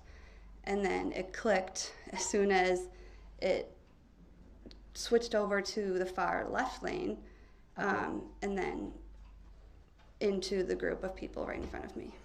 And that will be the Catholic community group? I do believe so. Did you see the red SUV strike any people in the Catholic community group? Several. Can you estimate how many? At least 15. Okay. And did, I'm sorry to ask it this way, but did you see anybody actually fly or roll or tumble? Yeah, so originally I heard sounds like thuds, and then it was in the air, like bowling pins. Okay. Did you get a look at the driver of the vehicle as it went through the parade? Yeah, when I had just said it veered to the left and then struck the group of people, it was about probably 6 or 7 feet from where I was standing. Okay. And I saw directly through the driver's window. What did you see? I saw a man focused on the group ahead of him. Is that Darrell Brooks that you saw? Yes. And as soon as that happened, about 10 seconds after, I froze and I said to my mom who was with me, I just saw that guy at the gas station. And it clicked that it was the same person. You remember exactly that it was the same person? Yes. Okay.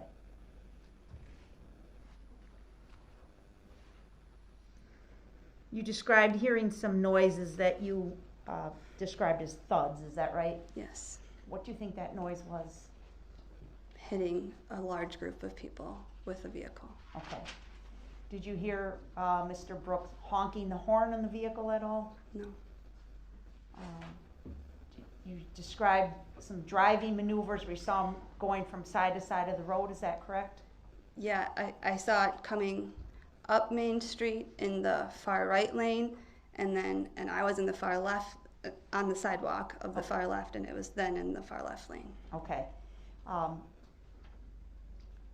Were you able to estimate the speed of the vehicle at that time? Objection, hearsay. Overruled. Would you be able to estimate the speed? To the best of my knowledge, I would say 20 miles per hour, perhaps. Okay. Did you ever see the vehicle stop?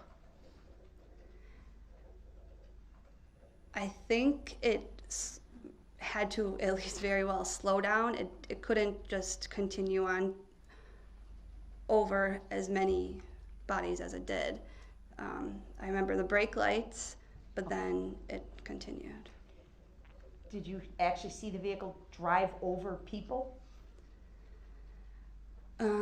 I saw it hit the group and people fly, and then there was just chaos in the street. Okay. Had your boyfriend's daughter already gone through? No, she had not. Okay. So she was back waiting to join the parade, or We didn't know where she know was? at the time, no. So as soon as it happened, my boyfriend leaped up to go help people, and I grabbed him. I said, no, go find her. So then he took off and had to go find her down 5 blocks. Okay. All right, thank you, ma'am. I don't have any other questions for you. Mr. Brooks, do you have any cross-exam for this witness? I do. First of all, good afternoon.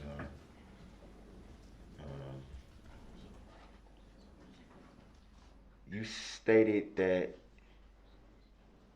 you saw brake lights. Would that be fair to say? Mm-hmm. Was that a yes? Yes. Thank you.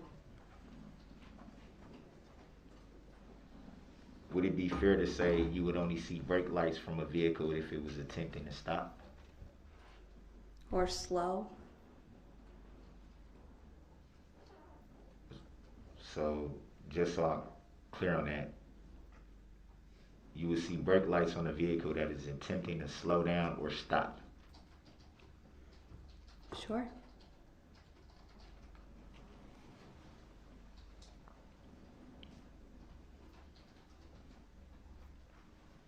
And you stated that you can estimate the speed of the vehicle. I estimated 20 miles per hour.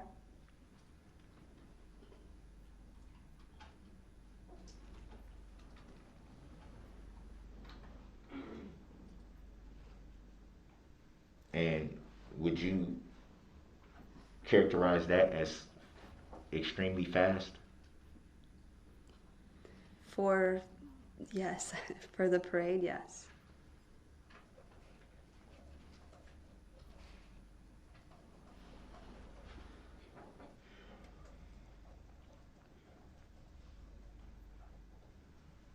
And how did you come to the conclusion of the speed? With how quickly it went from point A to point B in my range of sight.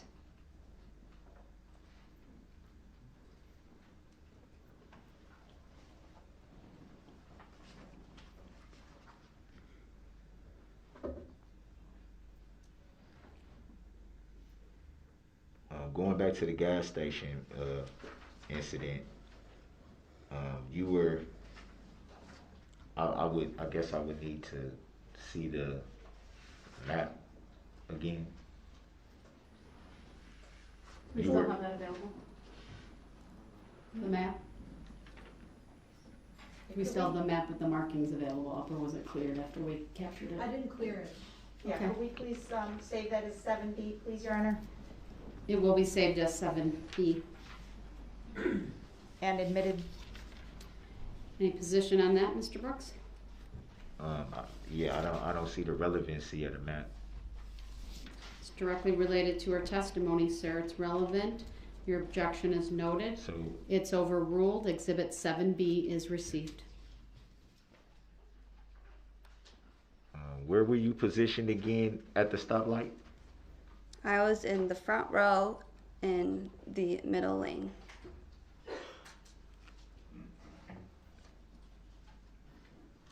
Do you remember if it was a car to your right? I think there was a car to my right.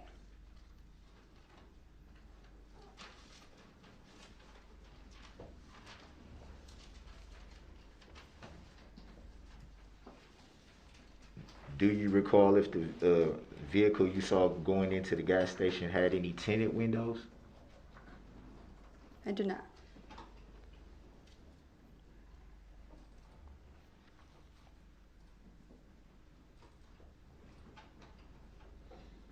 And you stated that you were pretty sure it was only one occupant of that vehicle? Yes, that's all I could see. With all you can see, or are you sure that it was only one occupant? I could see one person.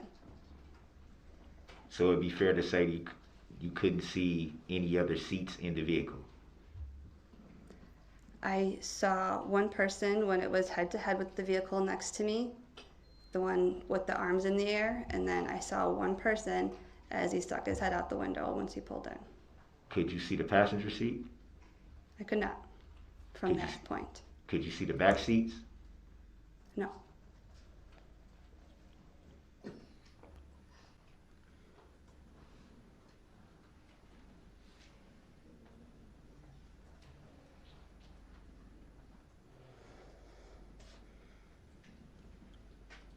Are we done with the map? I'd like to turn it over. Oh yeah, I'm sorry. I'm sorry. Thank you.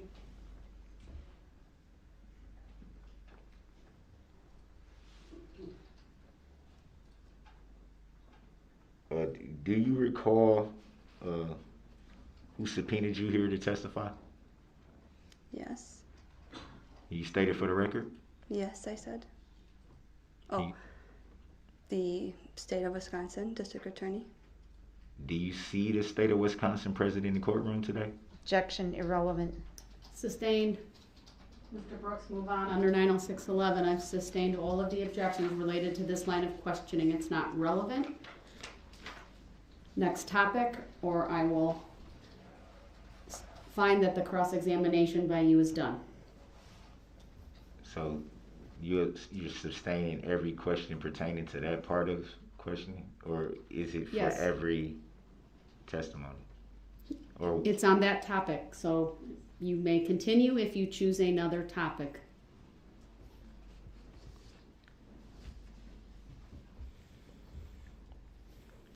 have you ever seen the plaintiff, state of Wisconsin, before? Right, pursuant to 90611,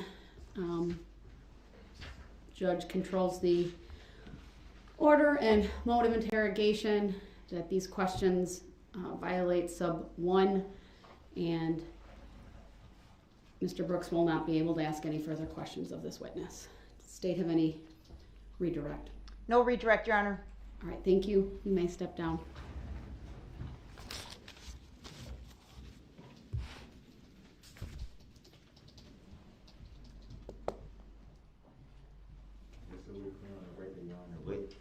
What was Mr. Brooks, violated? I'm not going to address that right now.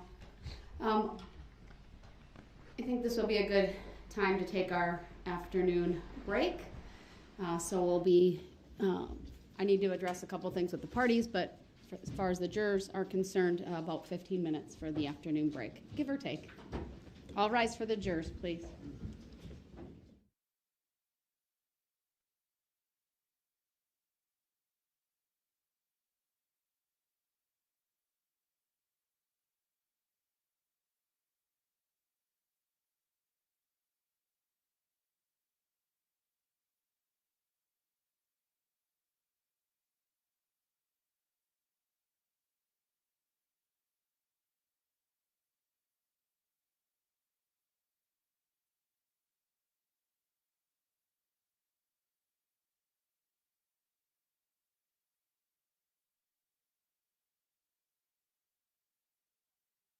has passed 3 notes to the court. I review them as they come in. At times I put no response needed by the court. I initial it, date it, put the time. These will be uploaded into the file at some point.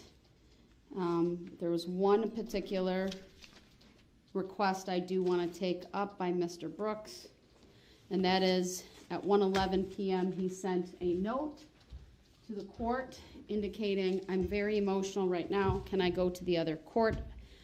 I responded to that at 1:20 p.m. and I said the court will address this at the next break. Clerk advised to provide a copy of this response to the parties forthwith. I believe she may have provided even the other note, a copy of the other note in my response at that time, but at a minimum I know my response was copied and provided to the parties. I did note that I saw Mr. Brooks reviewing the papers. They were put on the corner of his table. I wrote down the time. It's not at my fingertips. I'll look for that. But in any event, I did want to address that with you, Mr. Brooks. You've been in the courtroom. You've been meaningfully participating. Are you asking to go to the other courtroom? At the time that we went back on the record, I was very emotional at that time. Still very emotional, but I'm attempting as best I can to hold it together.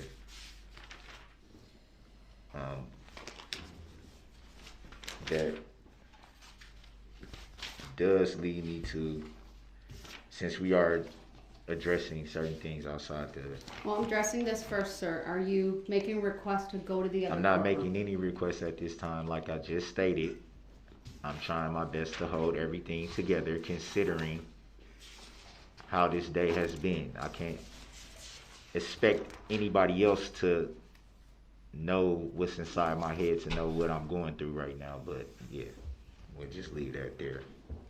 All right, thank you. That is noted for the record.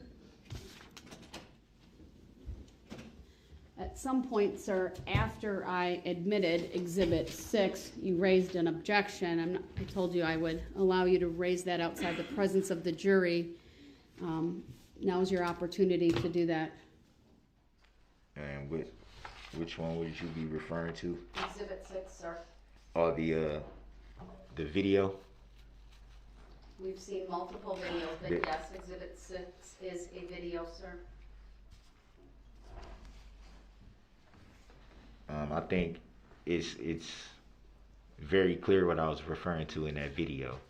The interview portion of the officer with the 3 individuals has language in it that you made a ruling about, pertaining to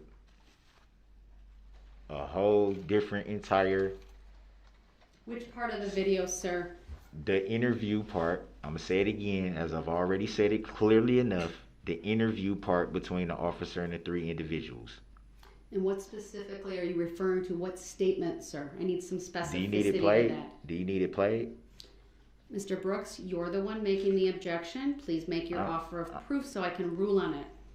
The offer of proof is that there's language said by Erica Patterson in that interview that can be audible, referring to another situation in another county. You made a ruling on that would not be admitted into evidence. So at the very least, that portion of the video that you've already admitted into evidence should be removed, or the whole video should be struck and removed from the record. And I'm saying that because of the ruling that you made, the judicial determination that you made, Your Honor. Let me turn to the state. Attorney Opper, I don't specifically recall. If I need to review it on a break, maybe I will, but do you have any idea what this is referring to? I do not, Your Honor. I did not hear anything in that recording that would violate your previous orders. I object to that. It's very clear if the video was played that you can hear language said in that portion of the video that you clearly ruled on. I'll review it at a later point in time.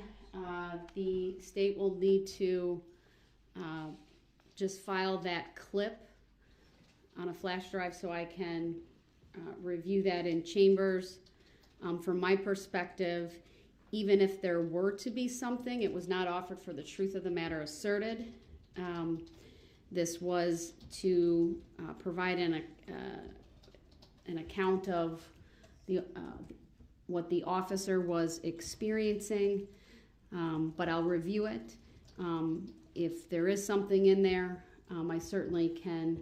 It doesn't change the fact that the video itself is admissible. It might have an impact on whether it's played again for the jury, at least at that particular point.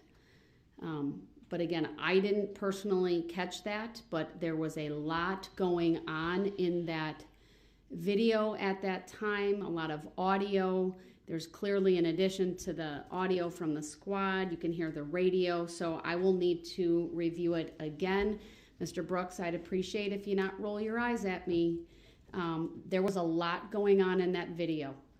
I don't think anyone in this courtroom would disagree with me. What I'm telling you, I'm giving you the opportunity to raise the issue since you essentially didn't, well, let me state it this way.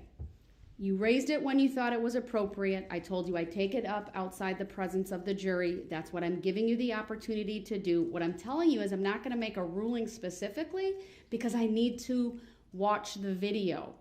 And so I don't think that's something you should be rolling your eyes at. That's proper for this court. It would be something that if I were to just give my ruling right now, it would be something that someone could look at later on and say, well, you just admitted on the record, you didn't hear it yourself. So what I'm telling you, sir, is I'm going to take the time, not now during the trial, but on a break when I can look at it in chambers and keep a careful ear out for what you said, and then I'll come back and make my ruling. Your Honor. So that's giving deference to your request. So I don't think it warrants you rolling your eyes at me. I wasn't rolling my eyes to you about So that. with that, we're on recess. 15 minutes, everyone. The court's stepping. Your Honor.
Please be seated. We are back on the record. Mr. Brooks, you have incredible hearing because you are right. At approximately 2:58 to 2:59 in that video, I can hear Erica Patterson saying that I get into an argument, or I argue with my baby daddy all the time, and he previously ran over my foot. So, I'm going to take the request under advisement. At this point, I'm inclined to strike this exhibit from the state's case. I'm going to give the parties over the weekend to file any written requests regarding it or further authority, and I'll address it first thing Monday morning. So thank you for bringing that to my attention. I'm not interrupting. No, go ahead. Did you make a ruling on the filing for the demand of verified statement of particulars by affidavit? Mr. Brooks, I'm not going to address that. It is an argument that's without merit. I'm summarily denying it yet again. We're going to bring the jury back out, okay? We're going to continue with testimony. Does the state have the next witness available? We do, Your Honor. Your objection is noted for the record. We're continuing, Mr. Brooks. Thank you. I'm aware of that, Your Honor. I was just trying to make sure I didn't interrupt you while you were saying something. So State's next witness, please. Will you be proving the subject matter? We need the jury here. Oh, we do. Oh, sometimes I get a little ahead of myself. Let's bring the jury out. Tenant's motion to dismiss this case for lack of personal and subject matter jurisdiction. And I'd like to state that for the record. Your statement is noted. You have not proven subject matter jurisdiction yet, Your Honor. Are you making the judicial determination? And I direct your attention to the Barnaby decision, Mr. Brooks. Is that a judicial determination?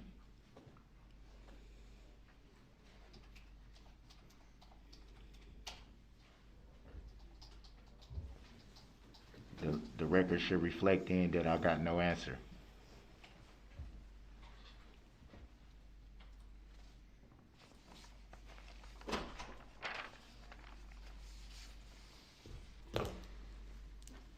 All rise for the jury.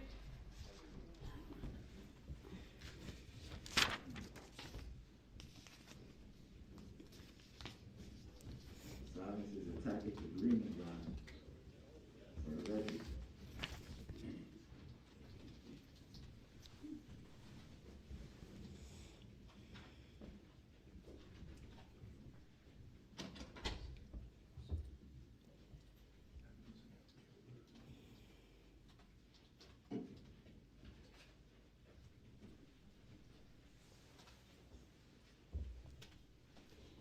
Post-it note, Madam Clerk. All right, thank you, everyone. Please be seated. State may call its next witness. Thank you, Your Honor. The state calls Detective Casey. All right, Detective Casey, if you would please take the witness stand. When you get there, please remain standing. Raise your right hand, and my clerk, Teresa, will swear you in. Do you solemnly swear that the testimony you're about to give shall be the truth, the whole truth, and nothing but the truth, so help you God? Yes. Thank you. Please be seated. Would you please state your first and last names for the record and spell each? Thomas Casey, Thomas, Casey, Casey. Thank you. Go ahead, your witness. Thank you. Detective Casey, what is your current employment? I'm employed by the City of Waukesha Police Department. And what is your rank? I'm a detective. How long have you worked in law enforcement? Over 25 years. And, directing your attention to the date of November 21, 2021, were you on duty that day, sir? Yes, I was. In what capacity? Well, my rank was detective, but I was assigned to the Christmas parade as traffic control. Okay. Just helping out? Just helping out. All right. And have you patrolled the Christmas parade in the past, sir? Yes, I have for many years. Okay. And the parade's always held on Main Street in downtown Waukesha, is that right? Yes, it is. Okay. About what time did you report to the parade route? That day, myself and 3 other people started at 1 p.m. And where'd you go? My position was on White Rock Avenue and East Main Street. Okay. And you're, as a detective, you typically dress in plain clothes, is that correct? Typically. That day, were you in plain clothes or a police uniform? I was in a police uniform. Could you describe that for the jury, please? I had a jacket on that had shoulder patches on each side. I had a hat that said police on the top of it. And I had a neon vest on that said police on the front and back of it. Were you driving a squad car? I had an unmarked squad with me, and I also had a marked Ford Explorer with me. And the unmarked squad, are there any red and blue emergency lights on that squad, sir? Yes, there are. In more than one location? Yes, the front, rears, and then the sides. Okay. At your post there on White Rock and Main Street, did you have your unmarked squad parked there? Yes, I did. And then there was also a marked squad parked there? Correct. Were the red and blue lights activated on those squads? Yes, they were. What was the purpose in activating the red and blue lights? To notify traffic that the road was closed down, make it easier to see. Okay. And you said you reported for duty at 1 p.m.? Yes. And about what time was it when you actually went down to the parade route and shut down that intersection? Right when I got there at 1 p.m. Okay. So that area was closed since 1 p.m. that afternoon? Correct. So the area on White Rock Avenue between Niagara and Main Street is the staging area for the parade floats when they come in. So they close that area about 3 hours earlier before the parade starts. I see. What was the weather like that day? It was very cold and windy out. What time was the parade supposed to start? 4 p.m. And do you know about how many units were participating in the parade? There were 67 units that were assigned that day. And all of them are told to report to the staging area to line up before they get onto the parade route, is that right? Correct. The roadway is closed to my position, and they're all supposed to enter from the north and come south. Okay. How many spectators would you estimate were present at the parade? Oh, there had to be at least 5,000 people. The parade route is about 0.6 of a mile long. The sidewalks were packed. There were some people in the roadway, so we estimate that there was probably at least 5,000 people watching the parade that day. Okay. And you're obviously aware, sir, that there was a tragic event that occurred as the parade was underway, correct? Correct.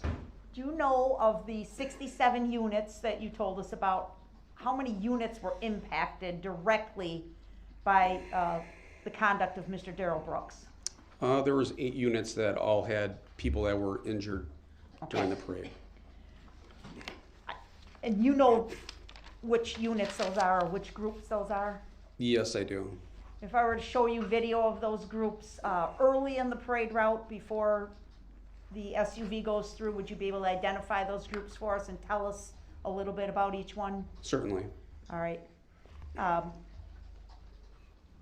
Just to be clear, sir,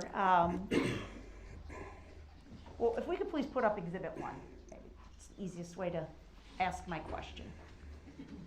Exhibit 1 will be published. I would quickly like to object to being called that name. I do not recognize the name that the prosecutor used. Your objection is noted. It's overruled. So, again, the direction of travel for the parade is what? Which direction, sir? The parade starts in this area right here. Okay. This here is the staging area, and it travels this way, which is southwesterly fashion, and then it proceeds this direction, which is west. Okay. So the units that were struck first by the SUV were near the end of the parade, correct? Near the end, or maybe the middle. There were still some parades that haven't even started the parade route yet, and there were some that had already finished. Okay. And so We'll just play these videos, please, and I'm going to ask you again as we play them to identify the various groups that were impacted. So, Attorney Upper, any request as relates to the annotation? no, I don't think so, not at this time, Your Honor. We can let that one go. All right, Mr. Brooks, any request as it relates to the annotation? I don't understand what is annotation. Next time, wait. Sure. The monitor, the touch screen made annotations, made marks. We've been capturing it. The state said they were not asking that an exhibit be made. Unfortunately, they're no longer on there. So we won't have the specific markings. Would you have wanted those markings to be captured? Okay, because I would give instructions to Detective Casey to redo them if you wanted. No. All right, then go ahead. All right, so I'm going to ask, we're going to preview Exhibit 10, please.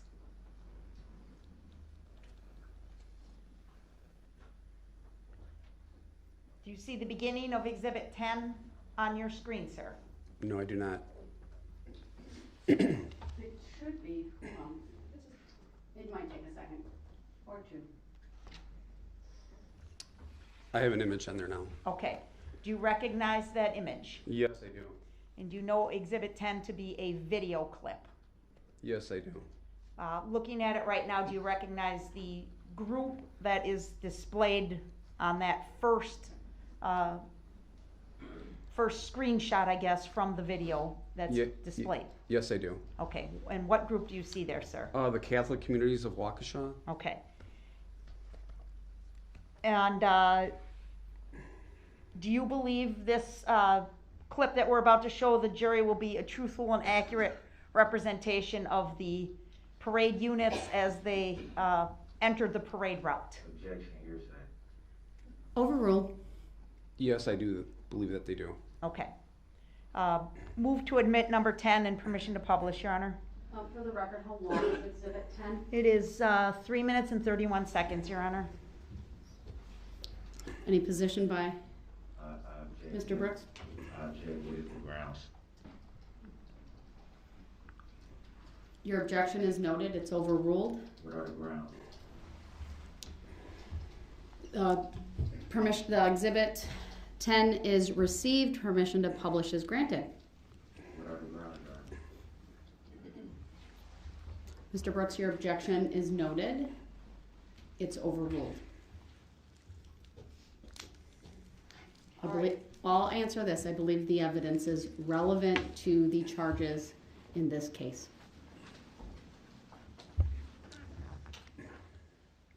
Detective Casey, before we begin playing the video, what do you see? Could you please describe for the jury and orient them to what they're seeing at this point?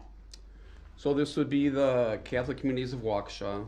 They would be marching westbound on Main Street, which is at the early beginning of the parade. And the cross street there would be East Avenue, and the church behind them should be St. Matthias Church. Okay.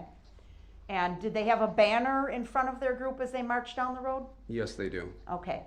To your knowledge, sir, you've seen many videos from this parade, correct? Correct. And you saw some of these units, at least as they entered the route, correct? Correct. Did the Catholic Community of Waukesha, did the participants for that group wear any specific clothing or uniforms, to your knowledge? No, they do not. The objection is noted. It's overruled. Then the answer may stand.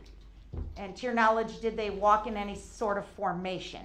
It was just a random formation. Sometimes they changed a little bit as they were walking. Okay. Please play.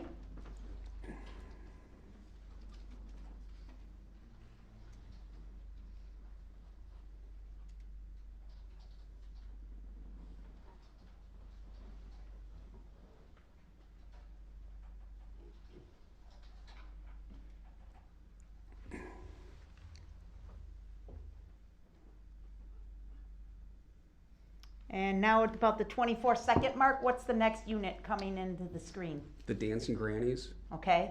And they had a banner? Correct. Okay. And the woman on the left-hand side of the screen is Virginia Sorensen. on the left-hand side of the screen or the left-hand side of the street. Objection. That was not the question asked, who the person was. I'll sustain the objection.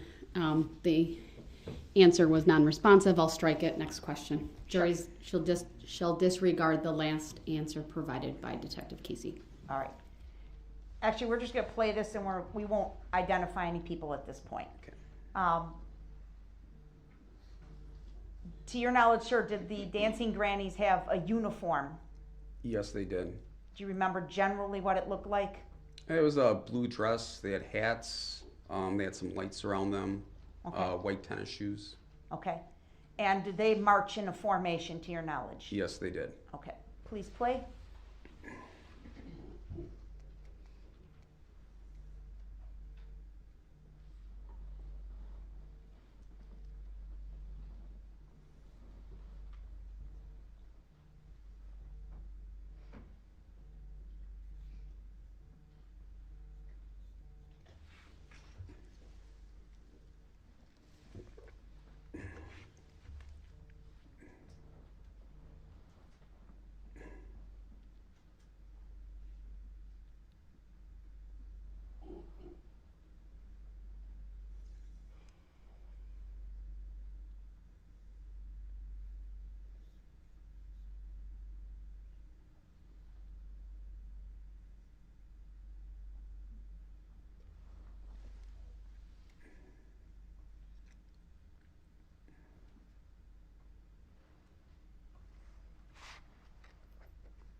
What's that vehicle, sir? It's a support vehicle for the dancing grannies. All right. Did you happen to see that? No, strike that. All right. So that they had a banner in front and then a white, looked like SUV type vehicle at the rear of their group? Yes. Okay. That was the 146 mark. I paused, and we will continue to play.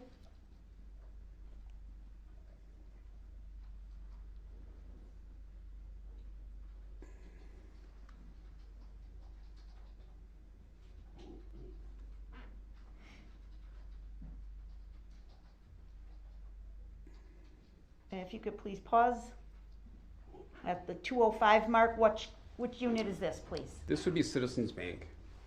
And did these participants have a uniform or something that would be recognizable?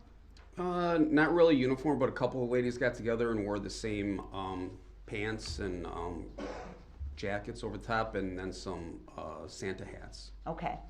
And they had this float associated with their unit? Yes. Okay. Did they march in a formation, to your knowledge? No, just sort of random. They were handing out candy, walking around, and no specific place. Okay. Play.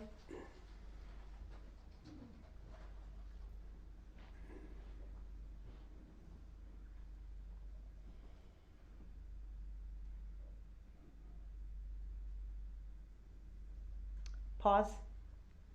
What's the next unit? This would be Extreme Dance. And do you know about how many people are involved with this unit? Overruled. You may answer. I would estimate about 35 girls, younger age, varying. Okay. And again, they started with a banner in the front? Yes. Did they have a support vehicle involved as well? Yes, pickup truck that there were 2 people in the back of the bed, which were resupplying the candy for the people that were marching. Okay. Did these girls have a certain uniform? Yes, they did. What do you remember about their uniform? Black tights, black sweater, white tennis shoes, and they all had a headband on that lit up. To your knowledge, did they march in formation? The girls in the front, there was 4 different groups.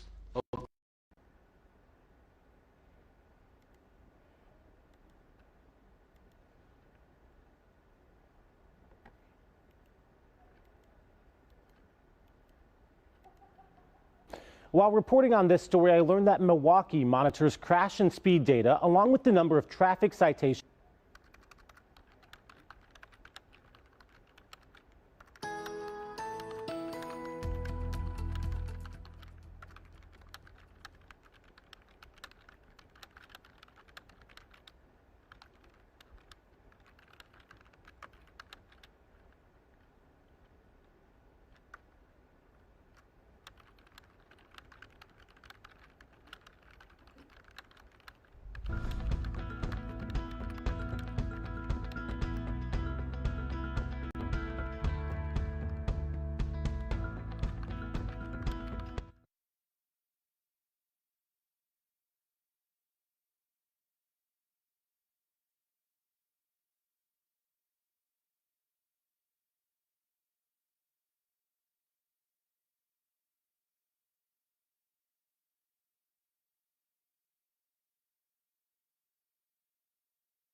I love our fans. Our fans are the best in the world, period. I'm hoping we see a lot of Packer jerseys out there tomorrow, and the fans will be nice and loud. We got one right here.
connecting you with Milwaukee, Wisconsin, and the world. This is TMJ4 News Modeling a at house. 4. No, we got each other watches and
would be at is Northwest Barstow Street. Okay. And what unit is shown on the screen at the moment? This would be the Waukesha Blazer support vehicle, and then the baseball players come shortly behind it. Okay. And to your knowledge, did this group walk in any certain formation? No, they didn't. They walked around. They were also handing out candy, just sort of walking around, mingling with the crowd and themselves. Okay. And were some of the players wearing their baseball jerseys? Yes, they were. And other individuals just had on like hats and coats and nothing discernible, correct? Everybody had on coats and hats. Your objections noted. It's overruled. So most of the players had their jerseys on with their numbers on the back, but there was also some coaches that were marching with them, and they just had regular jackets and hats that were on when they were walking. Okay. Please play.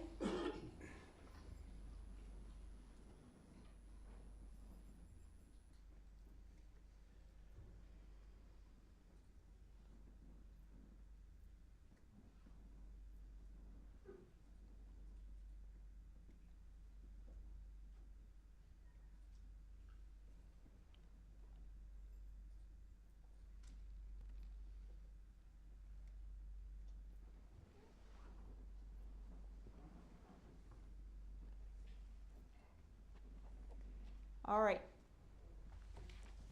At the 38-second mark, we've paused it, or 39 seconds, we've paused it. What's the next unit coming into view? This would be Barris Logistics. You can see the pickup truck that's pulling a float that has the Grinch on the back. Okay. Please play.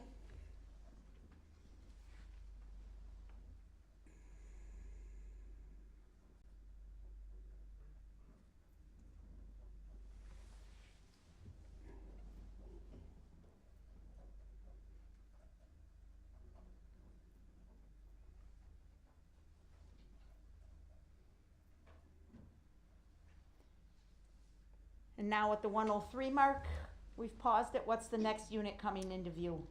This would be the Waukesha South High School Marching Band. Go ahead.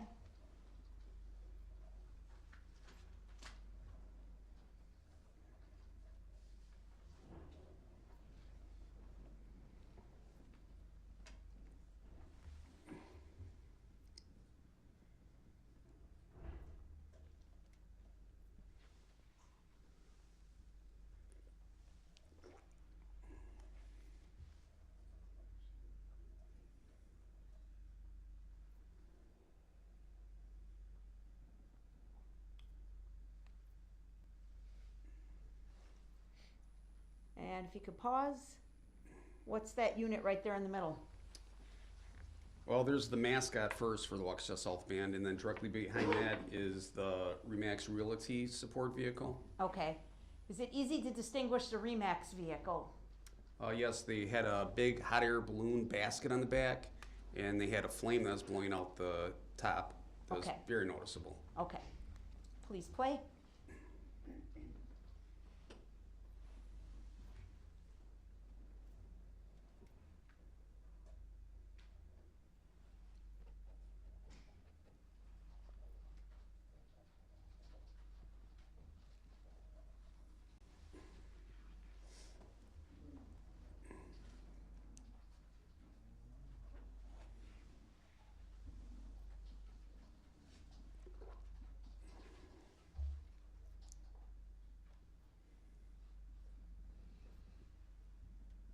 And we're gonna stop it there at about the 2:15 mark, so that's the Remax group going through, correct, sir? That is correct. Okay. Are those the 8 units that were most directly impacted by Mr. Brooks' actions on the parade route, sir? Yep. I do not recognize that name or consent to being called that. Your objection's noted, it's overruled. Yes, they were. In addition to that, there were some spectators that were injured, is that correct, sir? Correct. There's, I would say, 3 different groups of people, spectators that were sitting on the side of the roadway that were also injured. Okay. At some point, did you and other members of the Waukesha Police Department attempt to identify all the individuals who were injured as a result of Mr. Brooks' actions on the parade route? Objection, I do not consent to being called that name. Overruled. Yes, we did. And about roughly how many people was that? There are over 60 people that were injured that we identified. Okay. Were you able, through your investigation detective, to determine where along the parade route each of these individuals were located at the time they were injured? Yes, we were. And were you able to map that information so that we can present it to this jury? Yes. I'd like to please put up number 15 in preview mode. Go ahead.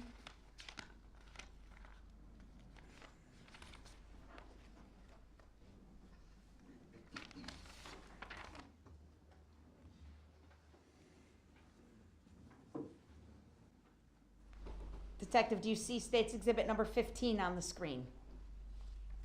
Not yet. Okay, sorry.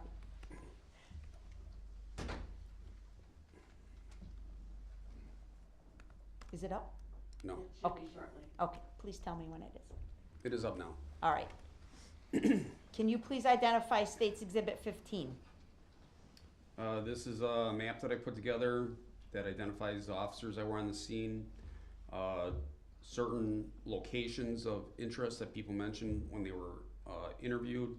Also identifies the victims and the deceased that died during the parade event. Is this an accurate summary of your investigation, sir? Yes, it is. Move to admit number 15 and permission to publish. Mr. Brooks, any position? Your objection's noted. The exhibit is received subject to all of the other events laying the foundation for this are ultimately presented to this jury, but you may publish as well. Thank you.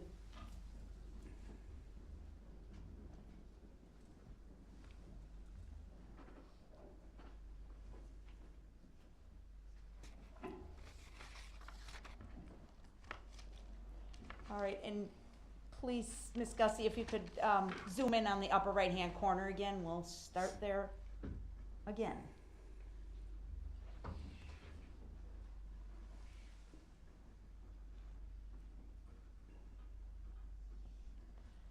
All right, so first in the upper right-hand corner, you've designated where the location of White Rock School and the altercation with Miss Erica Patterson that we had testimony about earlier, correct? Correct. And then moving down White Rock, we see the location where Sergeant Warner was, correct? Correct. And then we'll keep moving down, please.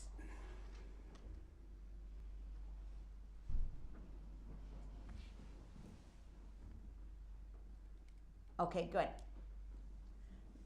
I see your name in the middle of the map, sir. Could you start at that spot and describe what's in that area and then start working down the street towards Buckley? So my location, I had 2 vehicles with me, an unmarked Ford Taurus and a marked Ford Explorer. We had put the squad, and the 2 squads in plastic barricades diagonal, so the parade traffic could continue on westbound, and the vehicular traffic that was on East Main Street and Pleasant Street could make turns, and so we wouldn't obstruct traffic that much. Could you draw that path for us, what you're referring to? So the vehicles could continue this way without being stopped. Okay. Or the opposite way. And then the flow of the parade came this way, down to my location, and continued westbound without being obstructed. Okay. I'm not asking for that to be captured, Your Honor. Let me ask Mr. Brooks if he's asking that the annotations be captured. I thought you already ruled that they wouldn't be. No, that was for that one particular. We don't need it on this one. All right, then it won't be captured. Go ahead and clear.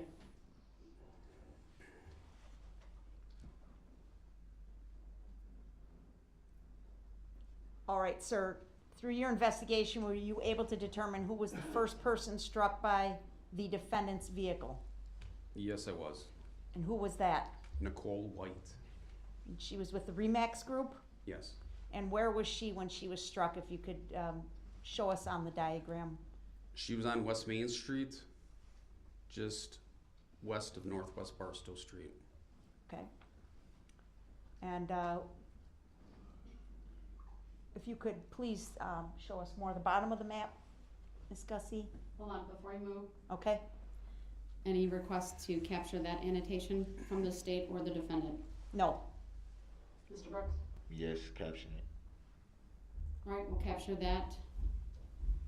Will be 1D.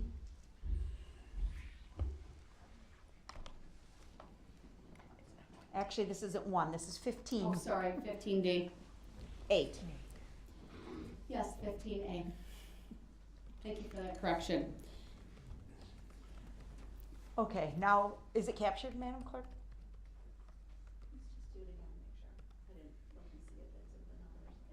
I see it, yep. Okay. Should I clear it now? Please? Yes. Okay. The next unit to have been struck by the defendant's vehicle was what? The Waukesha South Band. And we see the names of the individuals in the band that were injured by the SUV, is that correct? That is correct. Okay, and that location you've identified near the subway and another business known as Divino Gelato. Correct. Okay. What was the next, well, I guess the next unit or individuals to be struck were spectators, is that correct? That is correct. It'd be Charles Green and Lily Green. And they were near the Martha Merrill bookstore, correct? They were on Main Street, just west of Gasper Street, Okay. sitting on a little bump out from the curb. Okay, and they were spectators? Yes. Okay. The next group to have been struck? It would be, the group is Bears Logistics Group. Okay. And what were what business were they struck nearby? They were by Bosco Social Club. Okay. Now we need to go to the top of the map again, please. The next unit that was struck by the defendant's SUV? It'd be the Waukesha Blazers Baseball Club. And how many individuals with the Blazers were impacted by the SUV? 5 directly. And their names are listed there on Exhibit 15? Yes, they are. And Jackson Sparks' name is highlighted in red. Why? He's one of the 6 deceased people from this incident. Okay. The next unit to be impacted? That would be the Extreme Dance Team. And the names associated with that team are listed on Exhibit 15? Yes, they are. And what was the general area and the street where they were impacted? What business? They are right in front of Mama Ducky's Bakery, or Chef Pam. Okay. It's right before the 5 Points in Waukesha, which is an area where Broadway and Main Street cross. Okay. Can you zoom back into the 5 Point area, please? Okay. And were there any spectators injured in that exact area? Yes, there were. And who was that, please? Isaac Foglia and Deborah Ramirez. Okay. And then getting through the 5 Points, what was the next group impacted? It would be Citizens Bank. Okay. And that was Jane Kulik? Correct. And she was fatally injured? Yes. Okay. The next group? Or I guess the next group is actually spectators.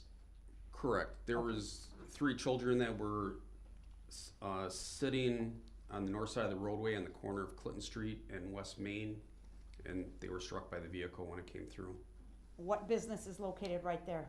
The Steaming Cup is on the northwest corner of that intersection, so they were very close to that. Okay. The next unit that was impacted? That would be the Dancing Grannies. And that was just past Clinton Street, sir? Correct, just west of Clinton on West Main Street. Okay. And you've listed the names of the persons that were injured by the defendant's vehicle associated with the Dancing Grannies, correct? The injured and the deceased. Okay. And again, you've designated the deceased with red, color red? Yes. And the others were just injured? Correct. Okay. And that was near a couple businesses that you noted on the map, sir? That took up a very large part of the roadway. It was very spread out, but Donnie Boy's Tap, Curry Insurance, those are the 2 most common businesses in that area. Okay. And if we could move on to the last group. Sorry. What was the last group to be impacted by the defendant's vehicle? The Catholic Communities of Waukesha. And have you listed there the names of all the individuals who were injured by the defendant's vehicle related to the Catholic Communities of Waukesha? Yes, I have. Overruled. I don't identify or consent to being called the defendant. Your objection's noted.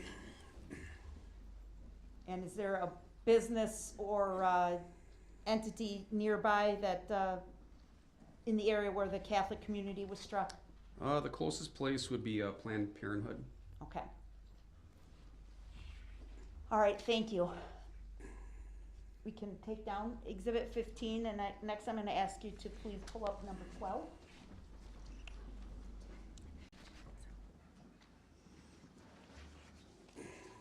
While she's doing that, Detective, I'll ask you a pretty basic question. All of the locations that you've described for us so far, are they all located in the city of Waukesha? Yes, they are. County of Waukesha? Yes, ma'am. State of Wisconsin? Yes, ma'am. Okay. Now, are you aware as to some drone footage being captured of the parade route the next day after the parade?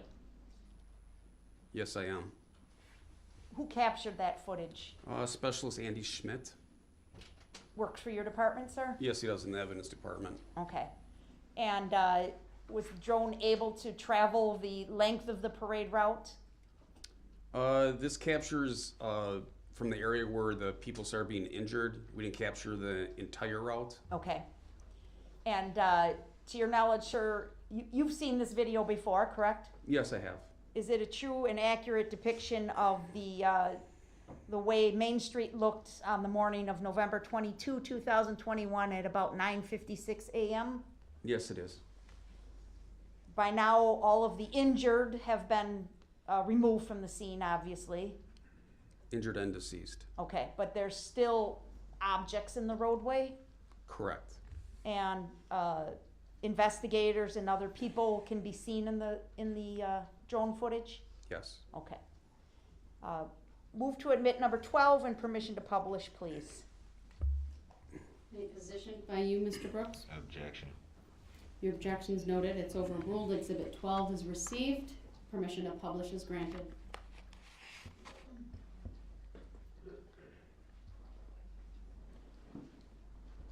Okay, so again, we're going to start playing this, and I will ask Ms. Gussie to pause at various occasions so you can describe what we're seeing, but if you can just give us a general idea where we are right now, please. So right now the drone would be sitting on pretty low to the ground on West Main Street, just west of Northwest Barstow. And which direction is it facing? It would be facing west, Okay. the direction of the parade took. Okay. And can you see or identify the business on the right-hand side? That would be Smart Asset Realty. Okay. And can you tell us, I don't know if you could tell, what's on the left-hand side? Can you identify anything there Just right a little now? bit further up is Subway, sandwich shop, and I know that Divino Gelato is right next door to that. Okay, that's kind of right above the roof of that vehicle that's parked there on the left, right? It's the Subway sign? Correct. Okay. All right, please play.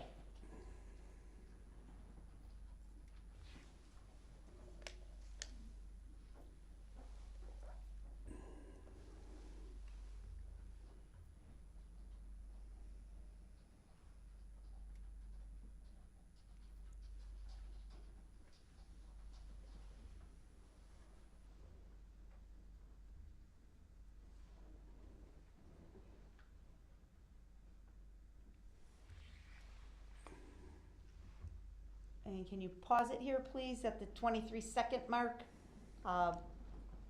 Was anybody struck in this area, sir? Yes, this would be the area that Nicole White was struck. With the Remax balloon? Correct. Okay. And now we got a better shot of the Subway there on the left?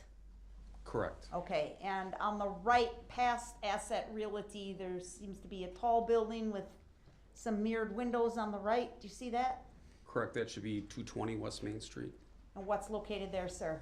It's an apartment building, 5 levels, and we captured some video that was recorded on the top floor of that building. Okay.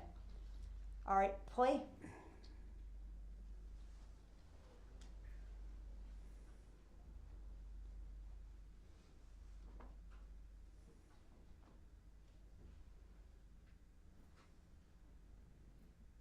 And we'll pause it at the 35-second mark. Was anybody struck in this area, sir? This would be the area of the Waukesha South Band. Okay. Play.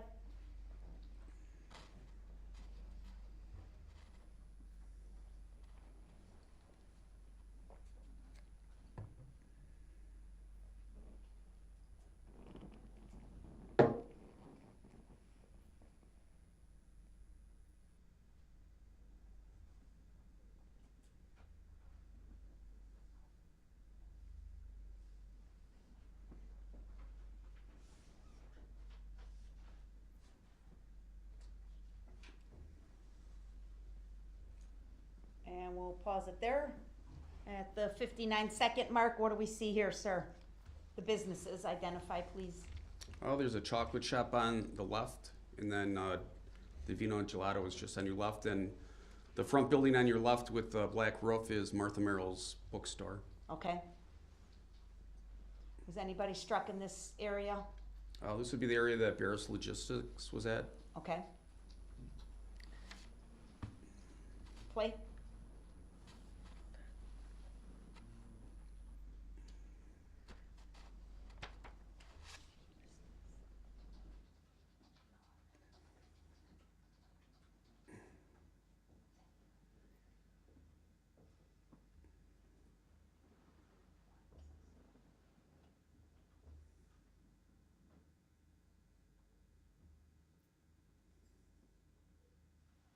Gussie, you could just keep it playing. I'm going to talk, but you could keep it playing.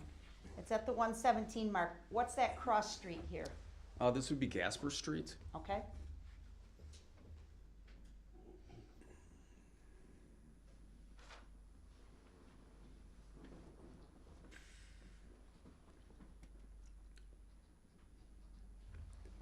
And that area there is where there were some spectators that were hit. Okay. Thank you.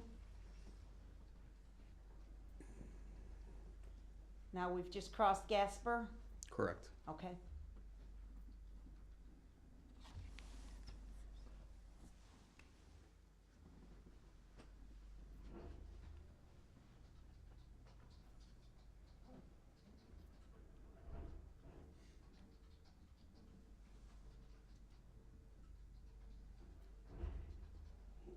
And keep it playing, please, at the 157 mark. What businesses are we seeing here?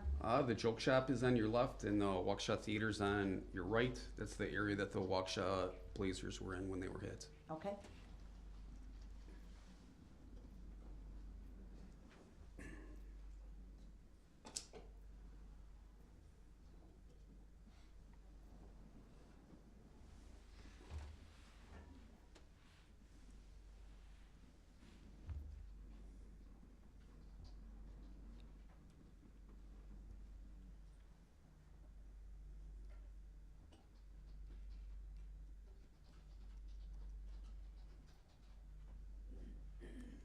And now we're approaching the 5 Points area, sir?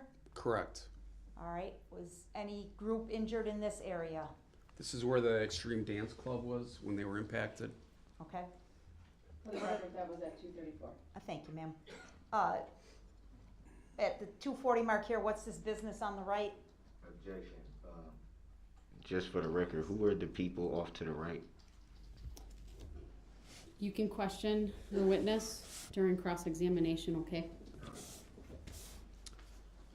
On the right, there's Mama Ducky's and Chef Pam's kitchen. Okay. And this is where we get that weird cross streets, that's why it's called 5 Points, right? Correct. And that's why everybody gets lost in downtown Waukesha, right? Yes. Okay.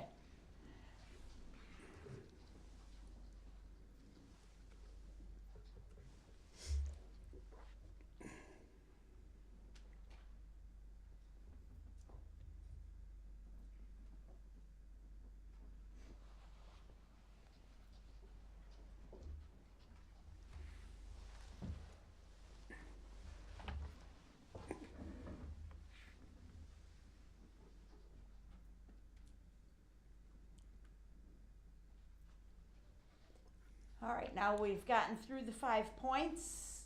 And what business is on the right, sir? We're at the 319 mark.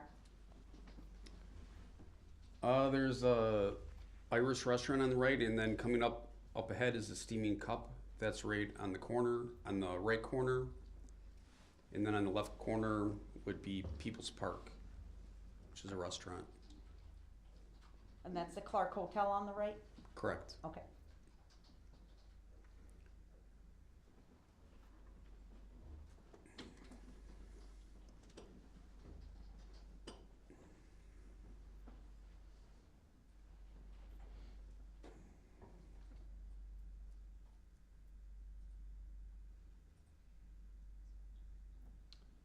We'll pause it here at the 351 mark. Do you see a vehicle in the picture at this point, sir?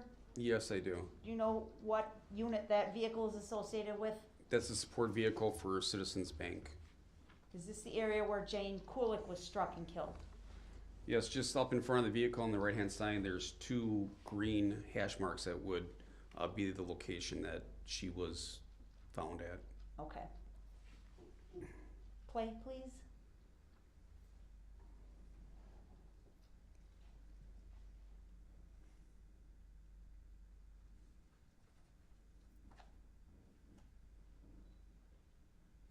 And you already mentioned that's the Steaming Cup on the right, correct? Correct. And there were some kids hurt on the corner there?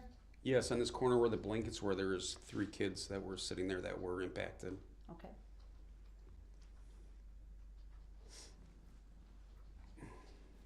Now at this point, it's about 4:17, and the drone's gonna focus in on some skid marks on the roadway, is that right? That is correct. After further investigation, did these skid marks have any relevance to this investigation, sir? We believe they have no relevance to this investigation at all. But at the time, we weren't sure, correct? Correct.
All right, now we're through that intersection. Did anything of significance occur in this area, sir? We're at the 5:17 mark of the video. Yes, this is where the dancing grannies were at when they were impacted. All right, can you please identify some of the businesses as we're going? Well, yeah, first, we just passed a white vehicle at the 523 mark. What was that, please? That's the Dancing Grannies support vehicle. Okay. And then directly on the right in front of that is Donny Boy's, which Okay. is a bar. And then up a little bit further on your left-hand side is Curry Insurance. Okay, and we see Magellan's on the right with the big M. Correct. Okay. And you said this is the area where the Dancing Grannies were impacted. Yes. Are you able to tell from this drone the area where the position of 3 of the deceased victims from the Dancing Grannies were located? Yes, As we go further. Yes, I can. Okay, I'm asking a foundational question. All right, we'll go ahead and play, please. Pause. That's the 532 mark. Can you identify for us what we see here, please? On the left-hand side, there's a pavement marking with green paint, and there's some towels that were used for giving medical aid, and a lot of blood on the ground. Do you know who was found at this location, sir? Yes, I do. Who was that? Tamara Durand. She's a deceased victim from the Grannies? Yes, she is. Okay. How about on the left-hand side of the video, there's a building that I can read says Karate Studios. Do you see that, sir? Yes, ma'am. Was another victim of the Dancing Grannies found in that location? Yes, there was. And who was found in that position, sir? Leanna Owens. Okay. Please keep playing the video.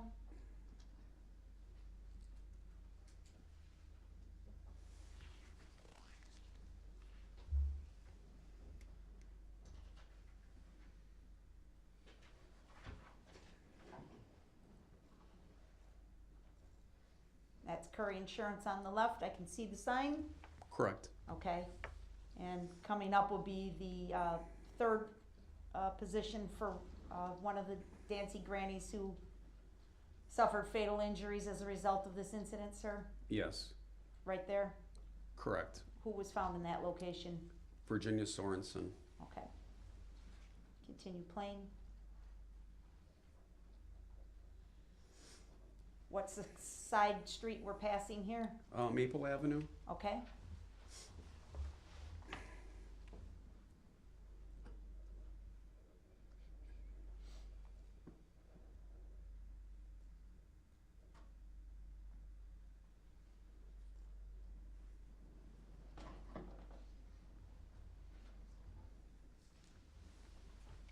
And what are we approaching here in this area, sir? We're coming up to the area where Catholic Charities were impacted, and on the right, there's a building with, it's a one-story building with a black roof that goes around. That would be Planned Parenthood of Waukesha, or Okay. Wisconsin.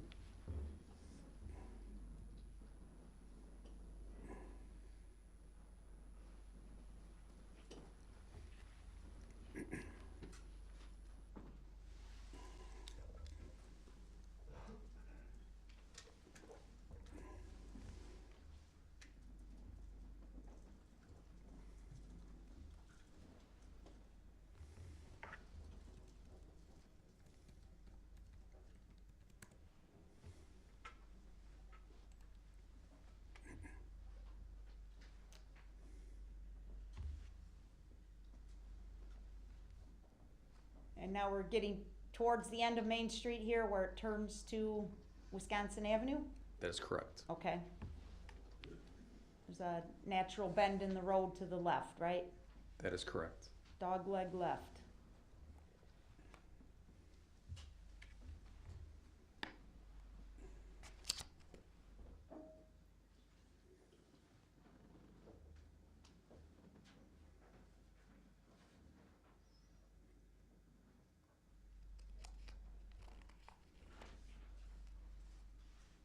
Now we are past the point where anybody is further struck by the vehicle, correct? That's correct. No, nobody was injured in this location. No, they were not.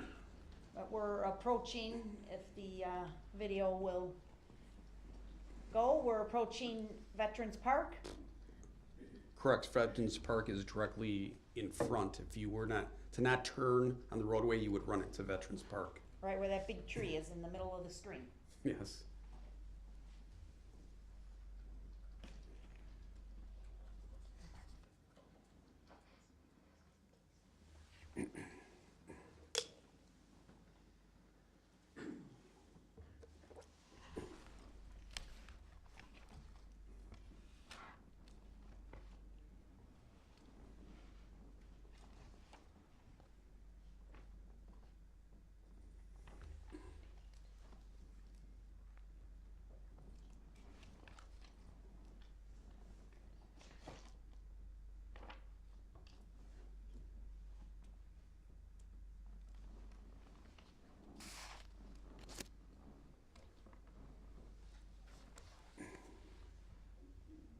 All right, I'm impatient, so I'm gonna have you describe for us as we turn the bend, what's the significance of this area, sir? So in this area, when the vehicle that was hitting and killing all these people came up to the bend in the road, it turned to the left, and Officer Schulten was standing there, and he made the decision to use deadly force to attempt to stop the vehicle. Okay, and that's this intersection here that we're seeing where the two squad cars are parked? Yes, it is. This is the area where Officer Schulten was standing when he fired at the defendant's vehicle? Yes, it is. All right, we can go ahead and stop it at the 8:01 mark, please. Thank you. Oh wait, before you turn it off, it's kind of hard to see, and nobody probably will be able to read it, but maybe you if you look real close. In the upper left-hand corner, there's a date and time stamp on the drone video. Do you see that, sir? Yes, I do. Could you please read that? It says 2021-11-22, and then it says 10:06, and I can't read the smaller numbers, so to me that would mean it was November 22nd, 2021 at 10:06. That's the time this recording was made, correct? Yes. Okay. All right, thank you.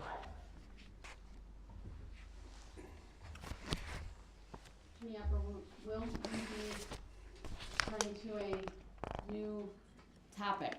Yeah, actually, I don't have too much more with Detective Casey. I could probably finish my direct in about the next 10 or 15 minutes, Your Honor. I'll let you finish the direct and we'll reserve cross for Monday morning.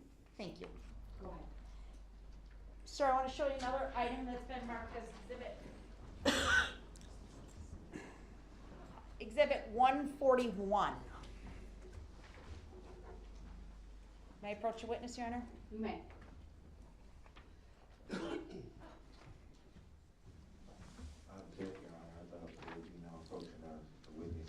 I made a few exceptions to that, sir. Will I be awarded the same? Mr. Brooks, we'll take that up later.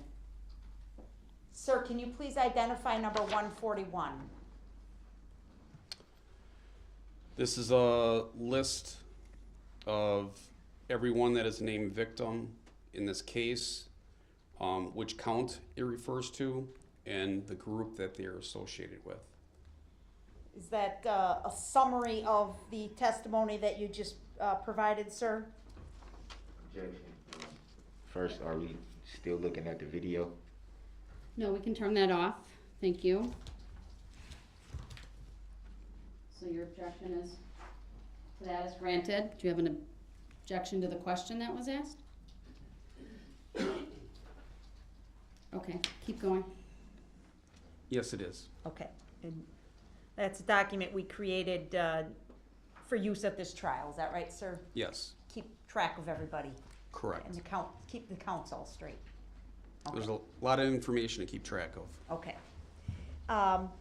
Move for admission of 141 and, yep, 141. I'm not going to publish that, Your Honor. Just want it in the record.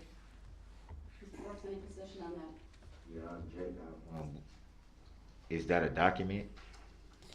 Your objection is noted. It's overruled and the court will receive it. Will I be able to view it? A copy will be provided to you if it's not within the materials previously.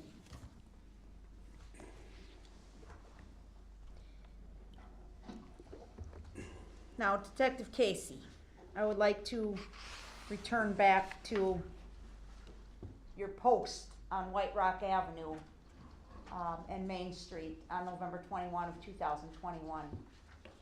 And do you remember something happening around 4:35 p.m. that afternoon, sir? Yes, I do. What do you remember? You know, it was a normal day. It was windy out. It was cold. A little bit after 4 p.m., I heard on Channel 1, which is a primary channel that our road squads use. Squads being first, I heard a reserve officer call out that he's out with two people, and they reported that there was a fight down by the boat launch. Okay. Did that draw your attention for any reason? It was just a little bit north of my location, and I just wanted to make sure that I was aware in case somebody came my direction. Okay. But you didn't leave your post? I did not. Okay. What do you remember happening next, sir? They dispatched a number of squads there to attempt to locate this incident. What did you do? You know, I started just paying a little bit more attention. I stood up, I started looking in that direction just to try to be aware in case somebody came my way. Okay. At some point, did you hear a radio transmission from Sergeant Warner? I am aware of the transmission, but I did not hear it that day. Okay. How did you become alerted to a problem?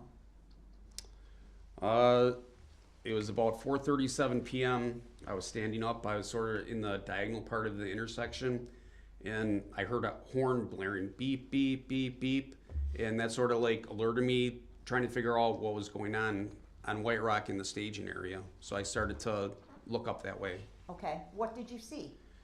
At first, I didn't see anything, and then a few seconds later, I saw the people in the staging area start to spread apart. And within seconds, a red Ford Escape appeared to come through where the staging area was. You saw this with your own eyes? Yes, I did. And did you see where the red Ford Escape went? Yes, I did. Where did it go? Well, first it was coming down southbound. There was a vehicle that was stopped at the intersection in the lane that was supposed to turn to the left that was part of the parade. This vehicle went around that car and then made a started to make a left-hand turn. Okay. What action, if any, did you take? You know, as soon as I heard the car beeping and I was alerted, I started to head towards the center of the intersection. As the vehicle continued at me, I ran to get in front of the vehicle to try to get it to stop. What was going through your mind at this point? I thought it was just a lost motorist, somebody that from the apartment building that wanted to get in their parking spot. You know, it doesn't happen often, but sometimes there's people that come through. They're impatient. What's going on? It's like it's a parade, and we have to tell them, hey, you can't be on the road right now. They always stop. Okay. So you thought there was some innocent explanation at this point? Correct. I thought I would get out in front of the car and he would just stop. We'd have a conversation and we'd safely get him off the parade route. Okay. How did you try and stop the car, the Ford Escape? Well, at first I was a little surprised that the vehicle kept coming at me because I'm in full police uniform. I'm standing in front of it and it started closing the distance pretty fast. So as the vehicle approached me, I started pounding on the hood. So you were close enough to pound on the hood of the car? Yes, I was in the roadway and the distance closed really fast. Okay. How fast was the car traveling, would you say? It could be 3 to 5 miles an hour, but in that area with all the people around and a vehicle that weighs 2,000 pounds against a person, I mean, it came upon me very fast and was very threatening. Sure, but I mean, by the speedometer, it's not moving very fast, correct? Correct. At this stage? Correct. Okay. So you pound on the hood? Correct. Do you say anything? I'm yelling stop and pounding on the hood and trying to get the person's attention so they can stop. What happened? The vehicle continued going. It like pushed right through me. Were you struck by the car? Yes. How? The vehicle contacted my body, and as it continued, I pushed down the left front of the vehicle. Okay. And were you injured? No. Okay. Did you see the driver of the car as it raced past you? Yes, I did. Did you get a good look? an excellent look. Who was driving that car, sir? Darrell Brooks, the defendant. You're 100% sure of that? 1,000. Was there anybody else in the car, sir? Not that I saw.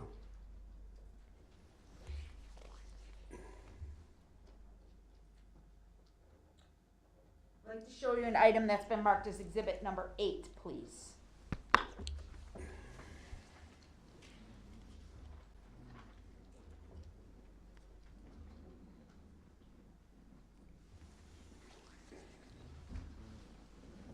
Tell me when it's up, please. Okay. Can I have that number again? Yes, 8. Thank you.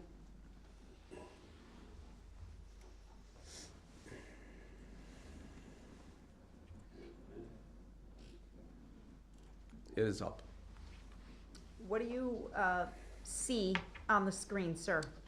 So this is a camera from Randy's Imports, which would be on the southwest corner where I was located at. There's a number of cars in the parking lot, and on the north side you can see West Main Street, and there's a number of people that are on the sides of the roads that were spectators in the parade, and then there's people that were actually marching in the parade that you can see they have red shirts on.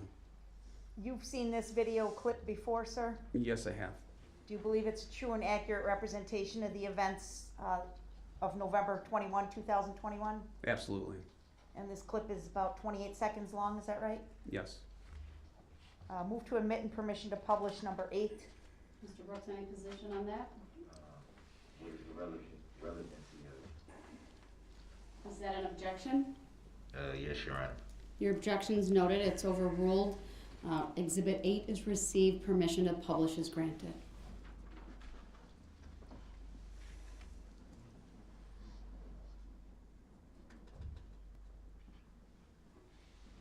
Okay, please orientate us. So this is the south right here. This would be looking to the north, and White Rock Avenue is in this area here. This here is Main Street. Okay. On the right near that arrow that you drew, near the top of the screen, it looks like there's a very bright light at the top of the screen. Do you see that? The street lights? No. Or to the right? To the, yep, right there. What's up in that area, sir? That would be the squad cars that I had with me. Okay. You have the red and blues on? Correct, on both vehicles. Okay, and that's what that light is in that area. Yes. Now you scribbled all over this, but can you see yourself? Not right now. Not right now. Where do you remember standing? So if the squad cars were by this circle right here, Yep. I would have been like right in this area to the left. Okay. And what I'm going to do is I'm going to play this, but I'm going to ask Miss Gussie to put it in full screen because I'm not going to be pausing it or stopping it. I want to make sure we capture the whole top and bottom of this one. Okay. We'll clear the annotation since this is a video. So I'm going to play it through once and we're just going to watch it and then I'll ask you what we saw and we can go back if we need to. Play.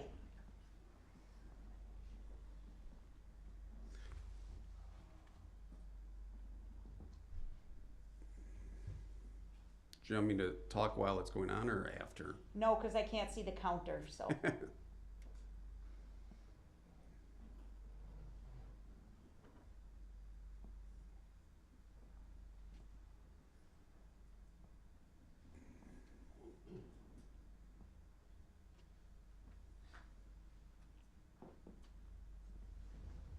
Okay, we're going to do that one again with the counter up so I can pause it and have you point out. It's really hard to see what the heck we're supposed to be looking at on this one, isn't it? Yes. All right. So here we are. We're paused at, whoop, you're going to start. Okay. That's okay. So right by the flashing lights on the left-hand side, you'll suddenly see me come out with the orange vest on. Pause, please. I'm sorry to interrupt you, Detective. Okay, we're pausing at the 8-second mark. Show us, circle where the jury's supposed to be looking right now. And what are we gonna see up there? You should see me walk from the right-hand side to the left-hand side, slow speed at first and then speeding up towards the end. You are, in other words, you picked up the pace. Correct, and then shortly after you will see the red Ford Escape come down the street here and traverse westbound on Main Street. Okay, now, is this video good enough to see you actually pounding on the hood? Unfortunately, this black pickup truck is blocking where that happened at. If that pickup truck wasn't there, you would be able to see it. Okay, and just to remind us, you're in a bright fluorescent yellow safety vest, right? Yes. Okay. Okay, play, please. Right there, is that you? Yeah, that is me. Okay, 12 seconds. Circle yourself, please. We're paused at 12 seconds. Okay. Okay, go ahead and play, please. There's the red SUV. Correct. Okay.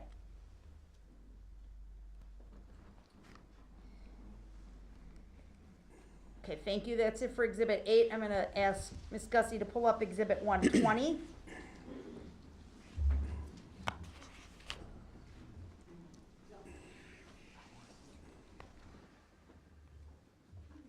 Tell me when it's on the screen, please, sir.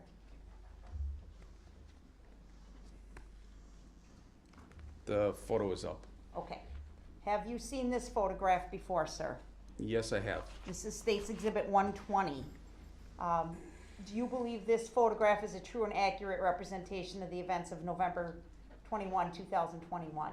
Yes, I do. You've seen this photograph before, sir? Yes, I have. Okay. Just tell the jury what it's a picture of. It's a picture of the Ford Escape that was involved in this incident, and Darrell Brooks, the defendant, driving the vehicle. Okay. Move to admit 120 and permission to publish. Object.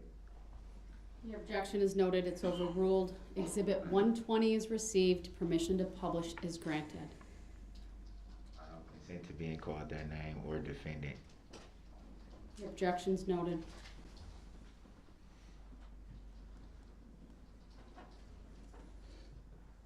Objection for hearsay as well. Overruled.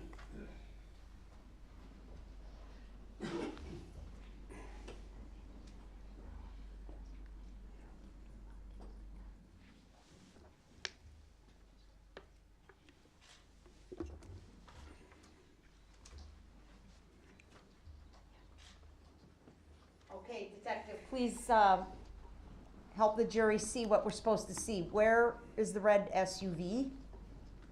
Dumb question. So it looks like a person that's involved in the band. One of the band people are to your right in the center. And then right in the middle of the screen, you see a red vehicle. And then seated at the driver's seat is a gentleman with a white hoodie on. And appears to be black facial hair, is that correct? Correct. Is that what Darrell Brooks looked like as he drove past you just a block or two earlier? Objection. I do not consent to being called that name. I do not know anyone by that name, nor do I agree to being called that name. And it's hearsay. It's not hearsay. Your objection's overruled. You may answer, detective. Yes, that's the defendant, Darrell Brooks, the person that drove past me and didn't stop when I tried to stop the vehicle. Is that how he looked as he drove past you? Yes, it is. With the hood up? To be honest with you, I don't remember the hood up when he went past me. It happened very fast. I could only see the outline of his face. I know some people later on say that they saw him with hair. When I saw the pictures with his hoodie up, it explained to me why I did not see his hair. Okay. All right. Just let me consult here 1 second. I think I'm done for right now, Your Honor.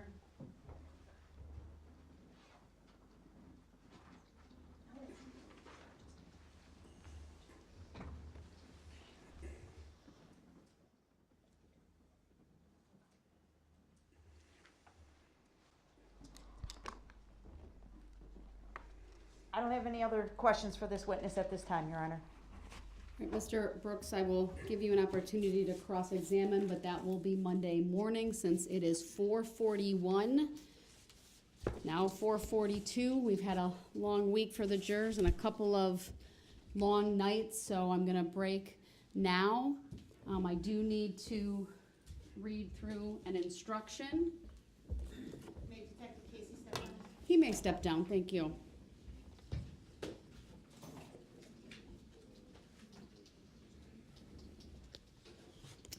Ladies and gentlemen of the jury, do not begin your deliberations and discussion of the case until all the evidence is presented and I have instructed you on the law. Do not discuss this case among yourselves or with anyone else until your final deliberations in the jury room. This order is not limited to face-to-face conversations. It also extends to all forms of electronic communications. Do not use any electronic devices such as a mobile phone or computer, text or instant messaging, or social networking sites to send or receive any information about this case or your experience as a juror. If you come in contact with the parties, lawyers, interpreters, or witnesses, do not speak with them.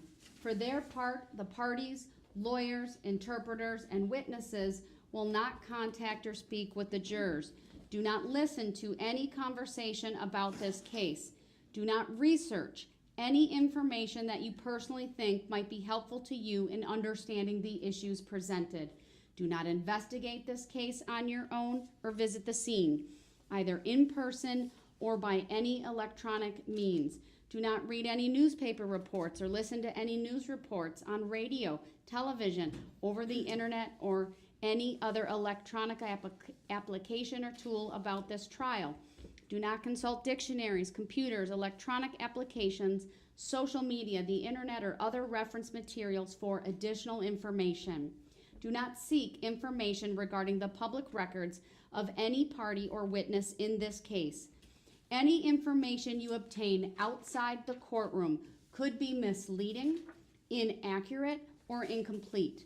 Relying on this information is unfair because the parties would not have the opportunity to refute, explain, or correct it.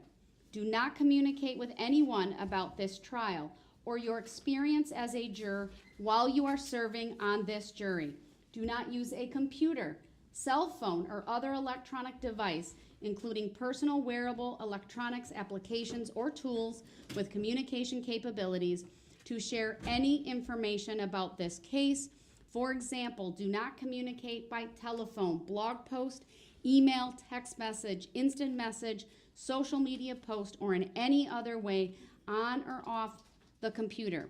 Do not permit anyone to communicate with you about this matter, either in person, electronically, or by any other means. If anyone does so despite your telling them not to, you should report that to me. I appreciate that it is tempting when you go home in the evening to discuss this case with another member of your household, but you may not do so. This case must be decided by you, the jurors, based on the evidence presented in this courtroom. People not serving on this jury have not heard the evidence, and it is improper for them to influence your deliberations and decision in this case. After the trial is completed, you are free to communicate with anyone in any manner. These rules are intended to assure that jurors remain impartial throughout the trial. If any juror has any reason to believe that another juror has violated these rules, you should report that to me.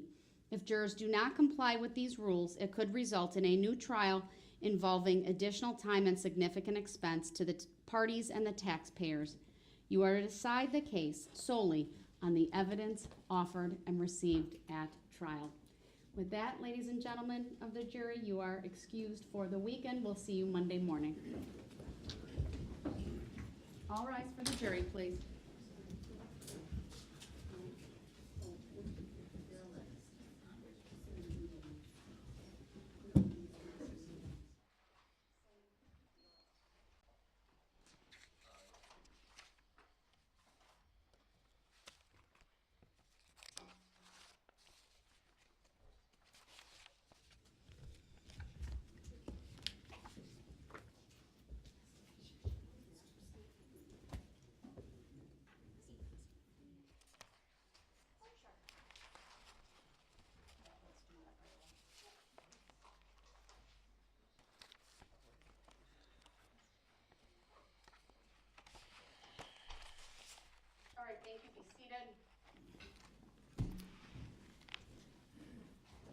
record to reflect that the state has provided to the clerk Exhibit 120.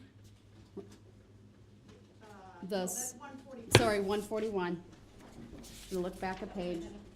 141. That's the summary exhibit that the court admitted pursuant to section 910.06 of the Wisconsin statutes. A copy of that exhibit will be provided to Mr. Brooks right now, and that's being handed to him by Deputy District Attorney Leslie Basie. All right, anything else we need to address before we conclude for the weekend from the state?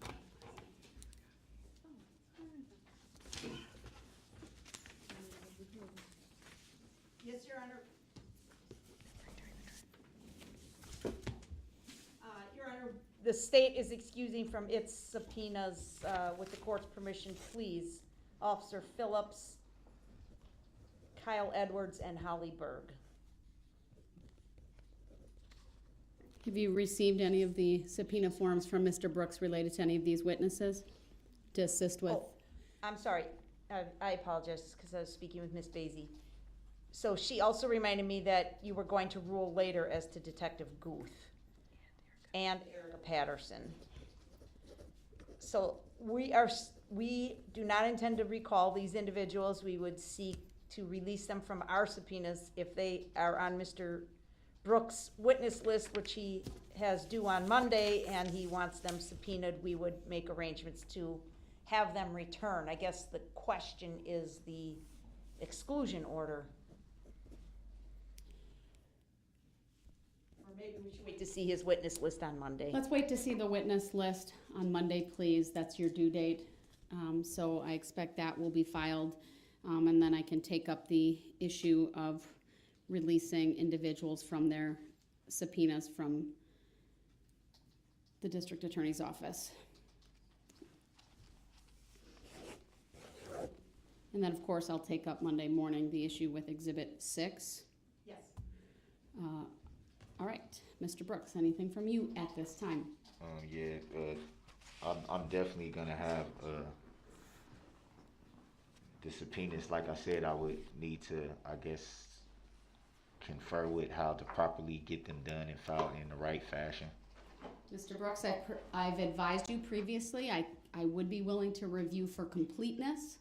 You need to get those to me in a timely fashion. Your witness list is due Monday, and so I expect those subpoenas to be brought with you first thing Monday morning so I can address with you and the state how any of those witnesses who are also listed on the state's witness list, we can address the logistics of that. If they're not on the state's witness list, that's a different situation, but the state has offered for any witnesses, and the state can correct me if I'm wrong, but it's my understanding you have offered for witnesses that are on the state's witness list, that if Mr. Brooks names them, and absent, I guess, any objection by you for some lawful reason, you would assist in getting those subpoenas to those individuals. Yes, and he wouldn't necessarily be limited to our list. We've offered, in addition to that, if there are relevant witnesses and it's reasonable to get them served, that is the southeastern Wisconsin area, we will assist in that, Your Honor. All right, thank you. That you brought that to my attention, and I didn't quite remember that. So get all your subpoenas together, get your witness list, and the state's offered some assistance in doing that. I do want to state that I previously touched on that whole topic, that was one of my concerns when I was compiling my witness list was I gonna be calling anybody that they already had on their list. If you recall, I stated that for the record. That was. You mean witnesses they actually call, or just witnesses who are on the list? Both. Well, if you want to question a witness and the witness is called by the state, that will be your opportunity to do that. Generally, that's how it's done. If you are asking to then have them recall during your case in chief, we can take that up at a later point in time, but you gotta have the subpoenas available, okay? Yeah, I follow that. I was wanted it stated for the record that I had raised that issue because at that time, I still hadn't even gone through the entire witness list from the prosecution. It was 30 plus pages. That's a lot of names. I So agree, it was- Mr. it was Brooks, there's a lot of names, but I pretty actually impossible to extended the know. filing deadlines. They all have come and passed, but I, obviously in light of you representing yourself, I extended that, gave and have ordered that you file your witness list by Monday. So that's how we will address that. Do you have any other issues at this time? Yes, I do. The statement of particulars that hasn't been responded to by affidavit. The notice of special appearance hasn't been I responded direct to. your attention to the Barnaby decision, sir. The court's not going to be addressing that topic any further. So what about the subject matter jurisdiction? Sir, that's an argument that has been debunked repeatedly by the courts in the United States of America, all over the place. It is not recognized as any type of issue that a court needs to address. It is summarily denied. Can you Next show topic. proof that it has no relevancy, Your Honor? I direct you to the Barnaby decision, sir. All right. Can you show proof of I'm that, sorry? Your Honor? Verified? Give them what? Can you show a verified affidavit of that? No. All right. Mr. Brooks, the hearing today is concluded. We'll see everyone back here So on you Monday got a at judicial 8:30 determination a.m. that We you are will in not recess. answer that question, Your Court Honor? stepping off the bench. That is